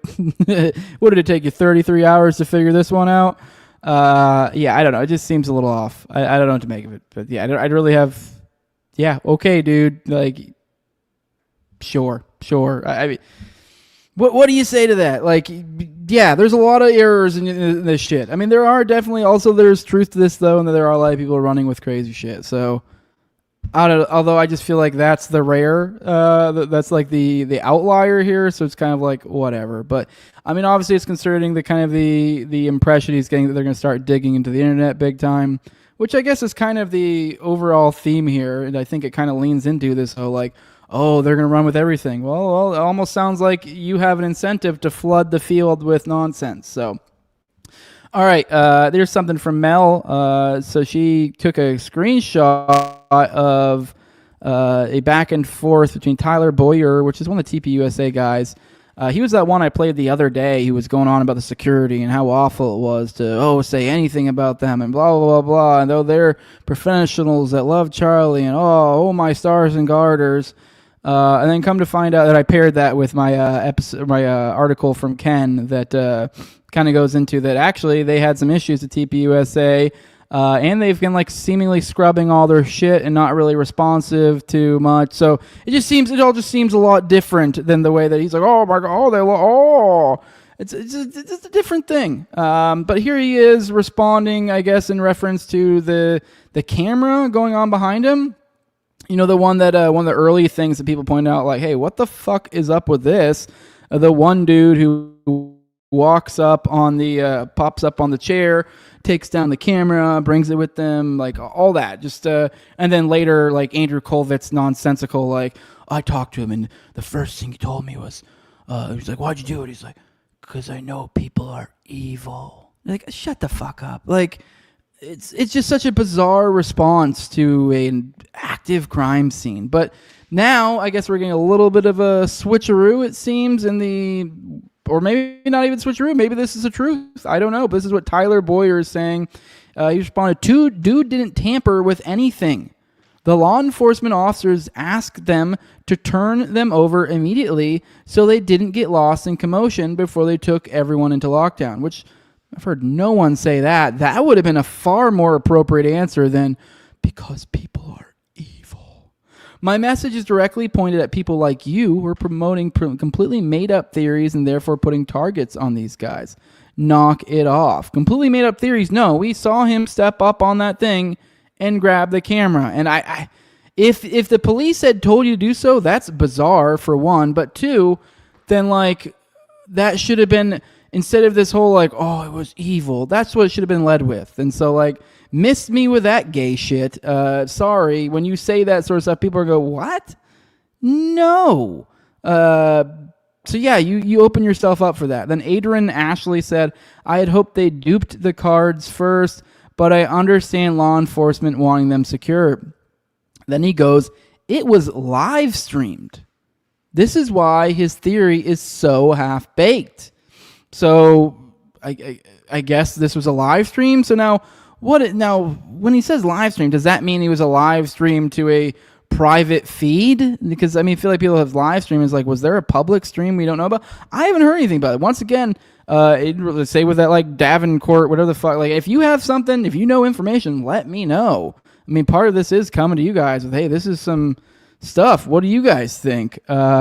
But I find it particularly interesting, and you can kind of also look through some of the comments of this before and I was like, here's some other people, and here's Eazy-E saying the man who removed the SD cards had been filming everything from behind the wall. A full video of him was filmed by a student, but has been taken down from TikTok. But because I knew where he was, I was able to track him. After filming, he went to remove the SD cards. Now, I think Candace may have covered or shown some of the extended views of him doing stuff, this guy. So I don't know exactly if this is the same guy, but he was behaving bizarrely. I know he was on the phone. You see him in the video, I think, on Candace's video, which you probably can find somewhere else, which is just him on the phone and him walking over. But between people's, recording and this and that, people have kind of put together his track. So this one, here's a photo of him standing by kind of like the overpass as they're dragging him out. Here's him videoing what looks like with his phone. And then you can see this is the moment they're walking Charlie out. Which a lot of people have pointed out there's no blood here. I haven't overanalyzed this a lot to really try to, overthink it. I mean, it does seem bizarre if he did get hit in the carotid that he wouldn't still be bleeding, but I don't know the time between this and that. But anyways, the thing to pay attention here that we're looking at is this guy over here, the one we just showed you the picture of. You can see him. He's recording with his phone, and that's supposedly the same guy that then later goes and walks up and removes the security camera. So, yeah. And then somebody else saying they've said since 9/10, no live stream. Listen to Eric Trump. He says he's watching live. So, yeah, I mean, more people kind of corroborating where. I don't know where they're getting this. So this is bizarre to me. Someone saying that video of the guy taking the camera down. There was a second piece of equipment next to the camera. What is that? And he goes, and no, guys, don't get to take stuff home and give it to the police later. They should be charged for tampering with a crime scene. By the way, who ordered no ambulances. So right here's a picture of what I'm referring to. Here is the security camera right here, the one that was directly behind Charlie. This is what got removed. So, which I guess now they're claiming was part of a live stream. Well, then I'm like, okay, if this was a live stream, then the one lady said something about a duplicate, then it should just be a link then. You should have a link somewhere. This isn't like something like, a file that only one person has. Like, no, it should be... At least from my understanding, typically they stream to some sort of internet link or something. That's how it's always worked for mine. So, yeah. Don't know what to make of this one, but I just think it's wild that we're seeing a shifting of what's going on.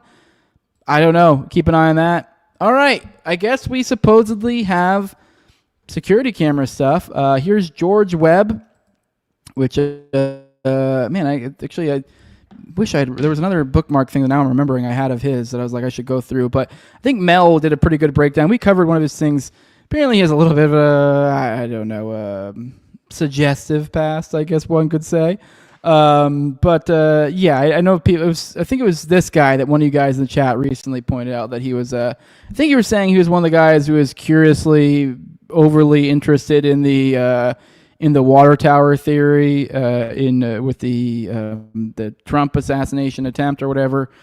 Which, I mean, I'm not saying there's anything wrong with people looking into different angles and stuff, even if it ends up not being true or this or that. But obviously, the implication is like, oh, he's the one guy really about this, and now he's really about this trans, militia meetings going on or something. I don't really know. Like I said, I need to follow up on his stuff. I am kind of interested to see at least where he's at. I'm kind of curious what theories are being floated out here. But here is a Cedar City camera hit at 7:17 a.m. September 11th. Maverick Airport's gas station. It has a timestamp in the lower right first frame. So you can see timestamps here. So let me see if we can find him. Here he is. Here's what they say is him. I don't know. I mean, it's a guy in a red shirt. It's really grainy. Him pumping, and you can see here. You can even see here one where the car is pulling in, so you can tell more accurately what that is. That is that is a Challenger, which I forget what color it was supposed to be. So there he is. That was the next day, is what this guy is saying. We got other people saying other stuff. We're about to got Ryan Mata video to watch here that we're going to watch here in a minute too. All right, here's this other lady saying. So there's another video supposedly caught. So let's watch this. We just got some new footage in of the Oh, this is accused actually a footage version of those stills I just showed you. We just got some new footage in of the accused Charlie Kirk shooter. This is him right here at a gas station in Cedar City, Utah, and you can see he's filling up his tank. The reason why this came to our attention is because police in that community were asked to go to that gas station and investigate whether or not he potentially may have dropped anything in the dumpster. This report comes from Cedar City Police Department in Utah, and this is a little snippet that I pulled from the police report. You can see the date in question there is September 11th. That is the day after Charlie Kirk was shot and killed. You can see what was written in the report there. I highlighted it. The officers were asked to check whether a suspect in an ongoing case had disposed of evidence in a trash can at that location. Here he is getting some gas at the gas station. He fills up pretty quickly, gets back in the car, and drives away. You can see what's written in the report here also reflects what we just saw in the video as Tyler Robinson was filling up his gas tank. At no time did he approach or use any trash cans. And obviously, as always, you can follow scriptsnews.com for all of our reporting. Okay. Well, and it looks legit enough. It is super grainy, so I have no idea if this could be AI, this could be whatever. This could not even be him. This could just be some other person in a black hat and a red shirt. But this is what people are floating out right now, which... Okay, I mean, I guess they're saying this police report that seems to suggest this is the case as well. But what a lot of people have noticed, here is Trillion OX is the name of the account, but they put, I'm not going to read the whole account, but essentially the crux of the whole tweet, but the crux of the message here is kind of a, hey, what the fuck? This is why people are suspicious. Here is a space, and I think this is where Ryan Mata dropped one of his supposed revelations here. And it was in the name of the space in which he dropped it on was how to become a viral content creator, censorship under BB, ADL ban. Keep in mind, I think we just had the Sora number. Was it Sora? Was the name of it? I think 2, which was the new AI engine, Sam Altman's second AI engine that can drop all sorts of crazy videos. I think almost immediately people for fun. As a fun troll, dropped all sorts of, I forget what he was supposedly doing, but essentially videos of Sam Altman supposedly doing illegal stuff just to troll him. So this is a thing. This is a reality that we're in now. They can easily make these sort of things, and then people go, yo, what the fuck? I mean, a weird look. And as I've kind of said with some of these, I don't know enough about Ryan. Maybe I'm being judgmental and wrong, but he's kind of in that same vibe as the same sphere as the sorters. Although I don't know, I guess I've got a little bit better view of Ryan lately, in my opinion. Maybe I've misjudged him a little bit. But let's watch this recent one. This is from supposedly a video from 1244 with Tyler Robinson supposedly pulling into a parking lot somewhere else. Let's play this.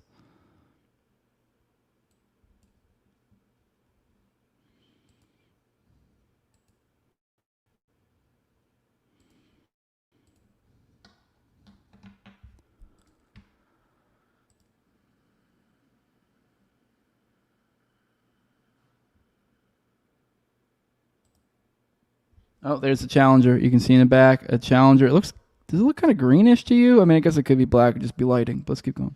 I forget what color it was. I think it was like black or gray or something. So then it parks there for 2 minutes, does basically nothing, and then moves. I'll move ahead. You can see pop ahead a few bit. You see still there, still there, still there. Oh, there we go. Now this is where it drives off. Let's go back a little. And here you go. 1246. Drives. About to drive off. You can see in the back.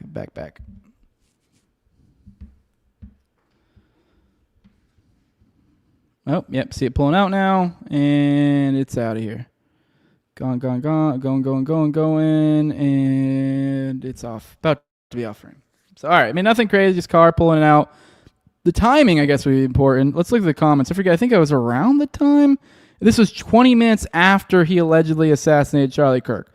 Okay, so this is supposed to be 20 minutes after the assassination of Charlie Kirk, and we just get this. So 20 minutes after, he's casually pulling into this. He does sit here for like 2 minutes, Which I don't know. I don't know what he's doing. There could be a million reasons. There's plenty of times where I'll just stop for whatever, just check my phone or this or that or whatever.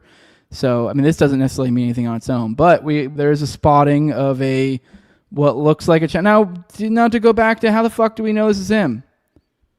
It's just a dark Challenger of some sort. Like, what does this mean? I don't know. I mean, seriously, like, what? Okay. This actually, the more I'm looking at this, the more I'm like, what? Okay. Maybe there's more to it? Let's watch this. See, maybe he gives some sort of explanation.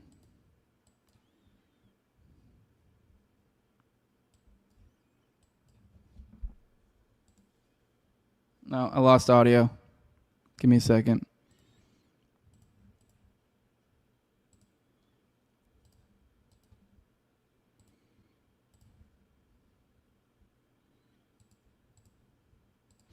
All right, bring it up now. Sorry.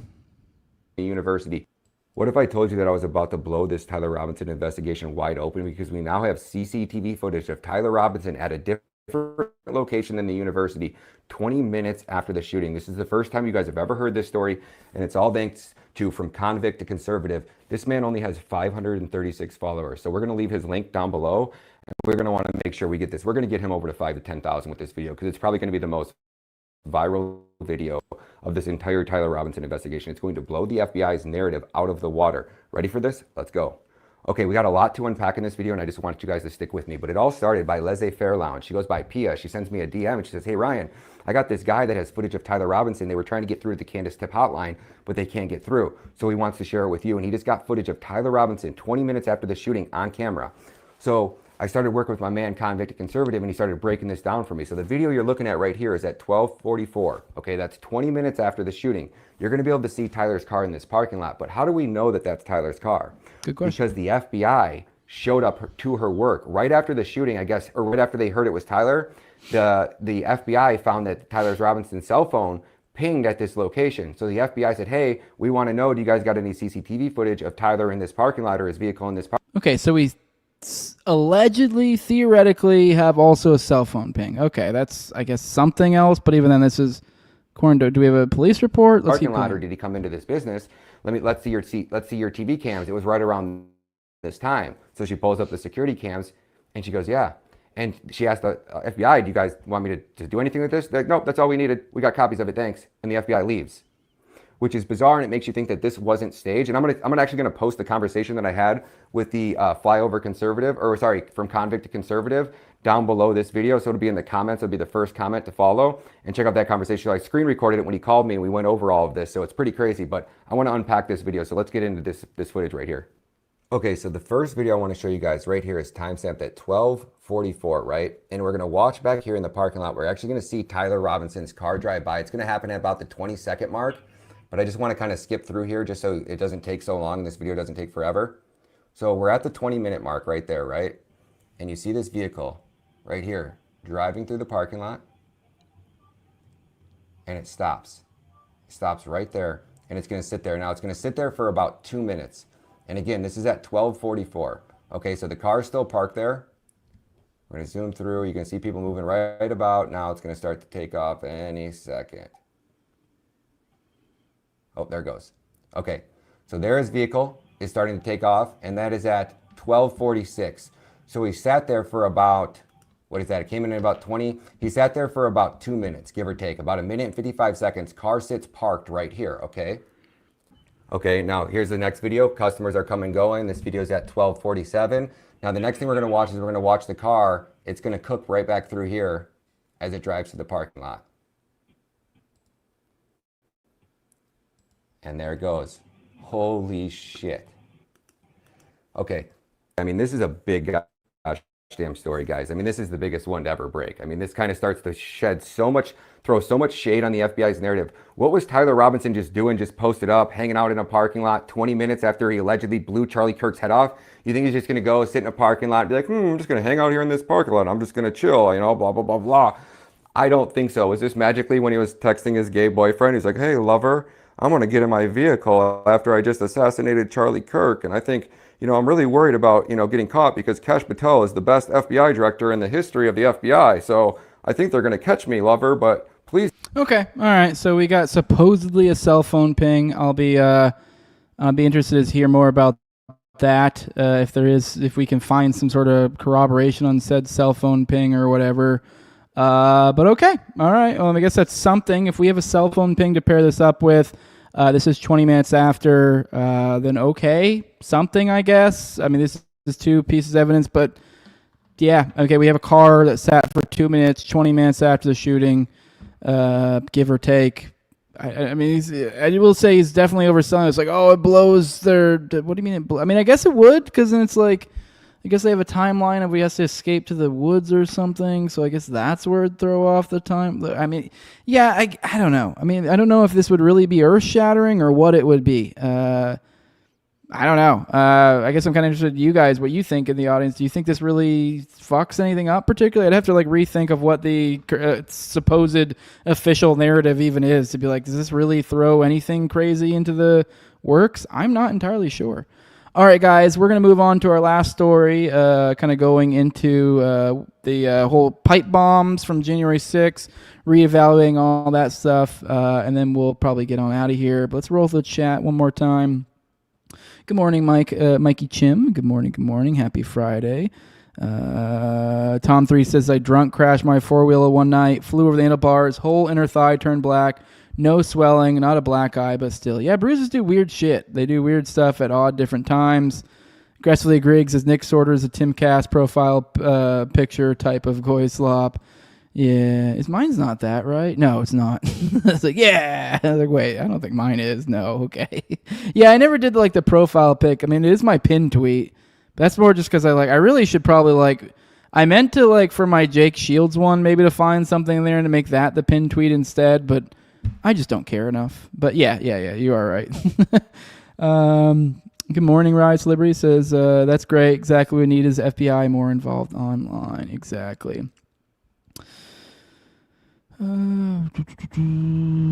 me see. Marty Max says, I swear the Charlie assassination gets more and more wild by the minute. Yep. Rise to Liberty. I will be heading down to UVU this weekend, and most likely next weekend. I'm going to get some footage. What do people want to see? I can tell you what I want to see. I want to see more angles of that pathway that I showed the other day. That was some Instagram video, but it's essentially that area where they likely were walking or dropped the gun or whatever. Just get a better idea for people. But it's a shame you're doing the weekend, because I don't ever do these on the weekend. But hell yeah, dude. Definitely, I'll try to definitely boost some of that stuff when I see it pushed out. So, good morning, JC. He says, definitely some footage of the shooting site to see how much they changed. So it's remodeled. They closed down Dairy Queen site and try to interview people, especially if they were that someday. Oh, he's referring to, yeah. What parking lot is it? Let me see if I can find out if it says. I still have the tab up. See if I can see if they say something about what parking lot it's at. I don't know. I'm not seeing anything about what exact parking lot. I know the other one was supposed to some gas station, so I'm not sure which one this one is. All right, actually, let's. I want to look at this real quick. Actually, never mind. That's way too long a video. I'm not watching that whole thing. Just kidding. All right, let's pop back in the chat. Sorry, got a little off topic. All right. Good morning, Conrail. Good to see you joining the chat. Good to see you in here. Right near at the end. Tony Chin says the zone has officially been flooded. I've seen everything theorized from bug drones to hologram Kirk. I have no idea anymore. Yup. I thought he had a Dodge Charger. Oh, is it was it a Charger or a Challenger? Because it totally looks like a Challenger what they're showing. So I might need to figure that. Let's look. See if I can see. That's definitely. Let me see. That's a Challenger, not a Charger. Yeah, right. I had a Challenger. Oh, actually, I don't know. Now I'm torn if that's a Charger or a Challenger. They kind of have a similar body. Actually, I don't know. I'm torn on it. Whether it's hard to tell if that's the two-door or if that's the one-door from a distance. I had a Challenger for a while too. Man, I don't know. Good question though. Maybe someone's a better eye than me. It's kind of hard to tell. I'm actually at first I was kind of cocksure as one of them, and now I'm not sure which it is.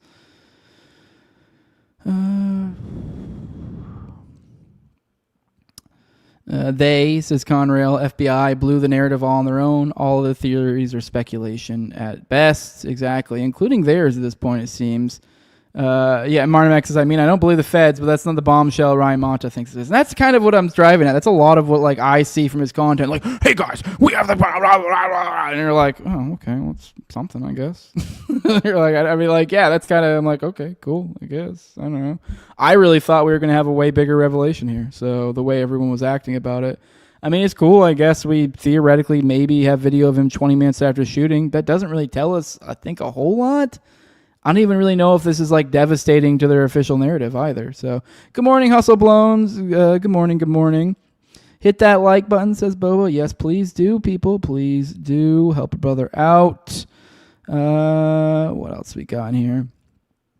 Rise Liberty says, I'm highly interested in the wooded area and the area that he supposedly dropped down from the building, not to mention the shooting site. Yeah, exactly. The shooting site as well. The tunnel as well. I want to see the inside of the tunnel. Because there's that one tunnel where they got the photo from, and you can see where they kind of like where it connects from like that wooded area to where the tunnel is, and then it kind of gets into the UVU campus. I kind of want to see that tunnel, like what is down in those tunnels. That's what I want to see. Rise Libby says also the reason I'm going down on a weekend is because it's a public campus and there would be less people there. I also hope to have a better chance to talk to security. Good idea. All right, got to get those clicks, baby. Click that shit up. So I'm gonna come up with even crazier conspiracy theories until you guys up the likes in the chat. All right, let's go ahead and get into the last story of the day. This is over at Revolver News. It says, sitting down, there's a new twist in the pipe bomb hoax, and it's a doozy. So let's go through this one together. I have not dug through it yet, but I've had all my friends, all my parapolitical friends, all talking about it. So. All right, sitting down. All right, we have yet another humdinger of an update. Oh, humdinger, don't say that. What a weird way to start an article. We have yet another humdinger of an update on this absurd pipe bomb hoax linked to J6. As Revolver readers know, years ago, our investigative work helped blow the Fed's official story to bits and open the door for others to dig deeper into this fanciful tale of some unknown pipe bomber lurking around D.C. in a hoodie. To this day, that person has mysteriously remained anonymous, even though you can see him or her prancing around on camera. For crying out loud, the feds can pinpoint the nose hairs of a MAGA grandma from 2 states away, but they can't find this so-called dangerous bomber. Please, this story has always been riddled with gaping holes. These holes keep getting bigger, and at this point they're so big you could drive a semi through them. The latest twist may be the most insane yet, but before we get there, let's remember what we recently shared with you. A receipt Julie Kelly uncovered that raised yet another red flag about the official story. This time involving the timing of when the so-called bombs were planted, and it's starting to look like the FBI has been lying even more than we thought. So this is from Revolver in the past. Julie took to X to post receipts. Here's the skinny on what she found. She uncovered yet another massive problem with the FBI's official pipe bomb story. According to newly released records, Carlin Younger, she's the woman who supposedly found the pipe bomb and told the FBI she saw the device appear between 12 and 12:40 p.m. on January 6th. Carlin Young, I'm pretty sure that bitch is literally a CIA spook. I'm like almost 100% certain. I want to look it up right now because I'm like 99. Maybe I'm mixing it up with Slotkin. Who is? There's someone that's literally a former CIA agent. So is that Slotkin? Carlin Younger, or is that Slotkin? Maybe I'm mixing her up with Slotkin. But I swear there was someone. I don't know. Maybe if so, they'll probably come up in the article. I swear she has some sort of glowy, like a literal former CIA agent. But I might be confusing her with another one. She uncovered yet another massive problem with the FBI's official... Oh, never mind. What does that mean? Well, for starters, it means that it was not there the night before, which is what the FBI has always claimed. That's a huge discrepancy. And why does this matter? Because the FBI and media have spent years telling the public the bombs were planted on January 5th as part of some highly coordinated plan. You see, I'm not some crazy conspiracy theorist. I am a I'm actually a serious person who reads and looks and is a student of history, and I don't know, am not fucking retarded. That's what it is. I guess that's what I was looking for my response to Cash Patel earlier. The reason why I'm so concerned about all these different things going on with these on-the-ground moments, and why maybe people are like, oh, you guys are, oh, you're being so crazy, you're you're doing this, why don't you just wait? The FBI is doing their investigation. Just wait. Just wait. They're doing a super serious investigation. It's super important. Just wait. Just wait. Just wait. Just wait. No, suck my dick. I'm not waiting. Like, I mean, okay, there is, to some extent, you shouldn't lose your objectivity. You should still be aiming for truth. But to some extent, this is the most important time. And if there is a time you can shake out truth and to root it out, it is actually, generally speaking, the earlier on. And so this whole idea of, let the professionals handle this. No, fuck you. Because the professionals have shown themselves to be completely unreliable. And the idea you should just outsource your thinking is retarded. So, yeah, no. Your track record says otherwise, and even if you didn't have a good track record, it would just be kind of common sense to question certain things, because you shouldn't just ever, unquestioningly just accept narratives, because that's just stupid. So, yeah, you should be thinking about this stuff, and actually, if anything, it's literally the opposite intuition. Like, yeah, I get it, you people get crazy, speculating wildly here and there, but to some extent, this is part of the process of searching for truth. So, yeah, anyways.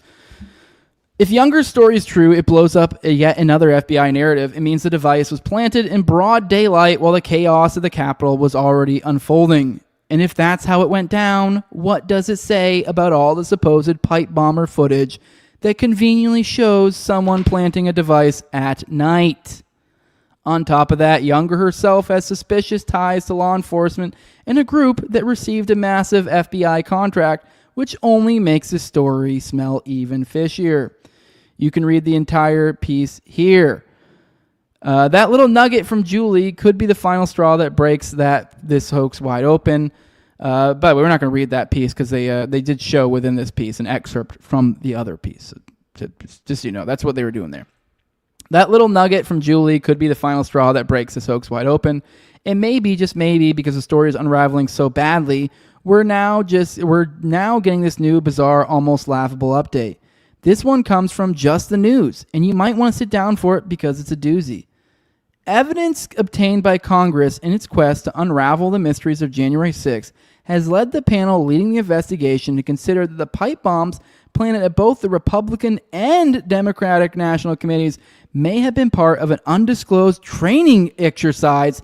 Chairman Barry Loudermilk, the Republican from Georgia, just told the News. Additionally, new documents raised questions about how valuable cellular phone location data from the days leading up to January 6th, key data that investigators needed for their work, was purged from an AT&T and government system despite a preservation order from the FBI. Chairman Loudermilk says the evidence from the FBI's pipe bomb analysis, AT&T's response to the data request, and a stunning coincidence are leading this panel to consider alternative theories about one of the enduring mysteries of that day. Just the News reported on Monday that the pipe bomb analysis conducted by an FBI laboratory found the devices were filled with chemical building blocks of black powder. Each was equipped with a 60-minute kitchen timer, and each had destructive potential. However, neither device exploded, and they were discovered about 16 hours after the FBI claimed they were planted outside both major party headquarters. To Loudermilk, these details do not add up. I'm not buying the story anymore that they were there on the 5th, Loudermilk told Just the News, No Noise TV show on Monday. So now the pipe bombs might have been a training exercise. If that's true, then why are there wanted posters for a phantom bomber? And here's the photos of said posters they had out. Oh, despite the fact this might be a fucking Fed training exercise. And we're just supposed to go, oh, okay, that makes sense. We'll move on. Why did the FBI feed the media a January 5th planting story that doesn't hold water? Why purge crucial cell phone data even under a preservation order? None of this has ever made sense, and it still doesn't. And as Congress digs in and is also flagging the same data issues, the timelines in their official story really don't line up. This narrative looks like it was stitched together in a panic with the flimsiest thread. The FBI has been stringing the American people along for years with a story that collapses under the slightest scrutiny. Here's what should happen.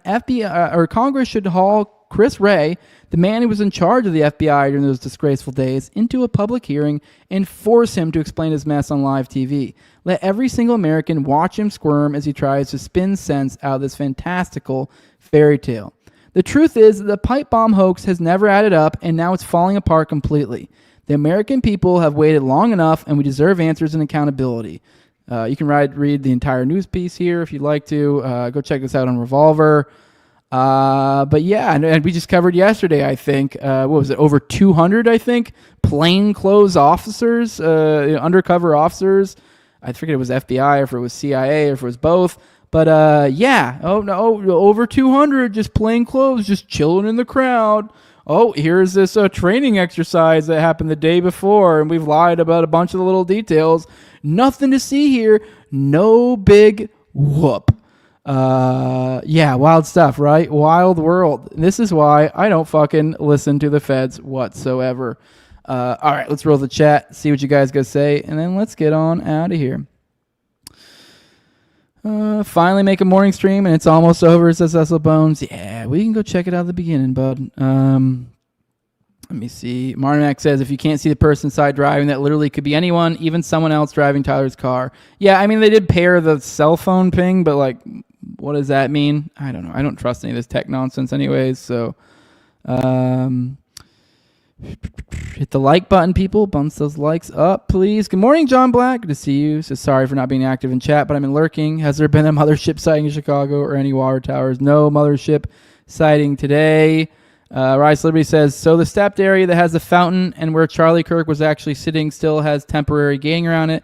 Apparently they've been doing a lot of landscaping. All right, let's roll. Let's finish off this chat and then we'll get out of here.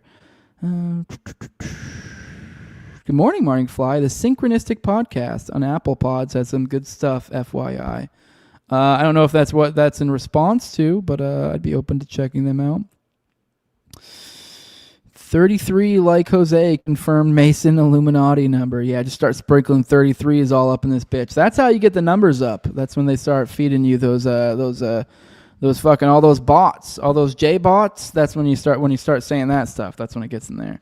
Good morning, Tony Chin. Good morning. Good morning. I think we're all caught up. Jose, what are your on John Cullen? I guess thoughts is what you're probably saying. I've never been particularly all that impressed with him. I don't know. I mean, I don't really know. I don't watch his show regularly. I don't even know if I've ever watched his show. Maybe. I think I might have watched it when I think Ken might have gone on or something. But I don't know. He's just really weird, tough guy energy, and it comes off really odd. He's always like borderline threatening people. It's just bizarre. Just not... I don't know. I don't know what to make of the guy. I've never really followed his research too closely, but I've never been particularly all that impressed, I guess. I don't know. He does seem to jump to assumptions, get really upset over nothing, just kind of curmudgeonly, and I don't know. I don't even know what he is or what he does, why people think he's a big deal. I mean, I don't even mean that to be mean. He's bizarre. He's an odd figure. I don't know what to make of him. I know my homie... John Klebold was convinced he's a Fed. I don't know enough to think that one way or the other. I don't know. So that's all I really know about him. Puzzle Bones says what's crazy is how many people still adamantly exist that J6 was a legit insurrection and totally organic. Yep. Aggressively agreeing. Training exercise. The Fed who planned it got caught, while white MAGA supporters since they did it covertly. Yeah. So...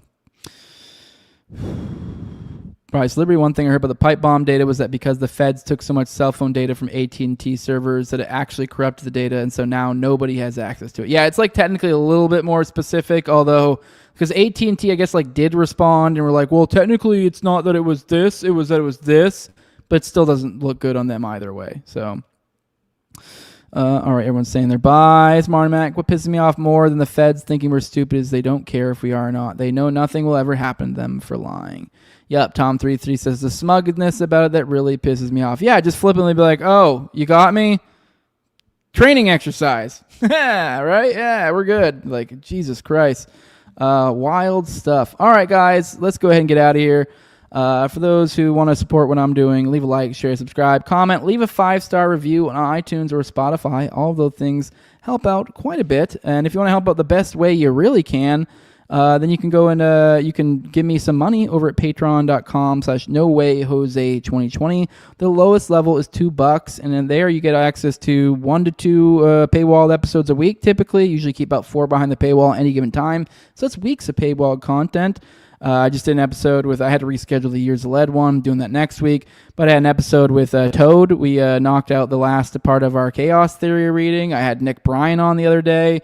So these are all things you'd begin earlier if you were a supporter for just the low level of $2. You also get access to an ad-free RSS feed. You also get access to Telegram. You get access to pre-show, post-show, and video calls for me and Austin's weekly live call-in show, Already Dead, which is on Tuesdays at 9:30 p.m. Eastern. I also give a big shout-out to my sponsors. At the end of every episode is a big thank you for everything you do. Also, do want to remind you, the little QR code up here, that is for the Patreon if you don't want to type it in, if you like QR codes, because I know a lot of you guys are really obsessed with those things. But I give a big shout out to my sponsors every episode. My previous co-host and entire gang at Learn to Toad, also at Abrogate D's, at ZOVRCK, at _ Zeal, Tim Tuttle, at Jolly Klebold, Will Bell's Delicious Blueberry Rabbit Eye Wine, big fan of the show, Torn May, at Wayne Taculus, Yellow Polka Dot Dress, and Mark Vestibule. And with that, I love you all. We're going to get out of here. Enjoy these outros. Give me a second. Let me have it set up. I should have had it set up already. My bad. One of these days, I'll figure out producing. All right. Enjoy these. This is my big shout out to my boy Clint. It's about to be Wigger Winter. I hope he's doing well, and I hope you guys enjoy this outro. I'm going to pair it with another little fun little video after, so don't leave right after Wigger Winter. I think you'll enjoy both. But yeah, it's a little like after school special reminding us about Wiggers and everything they go through. It's a Uyghur neighborhood, and most of the Uyghurs here have come from the southern province.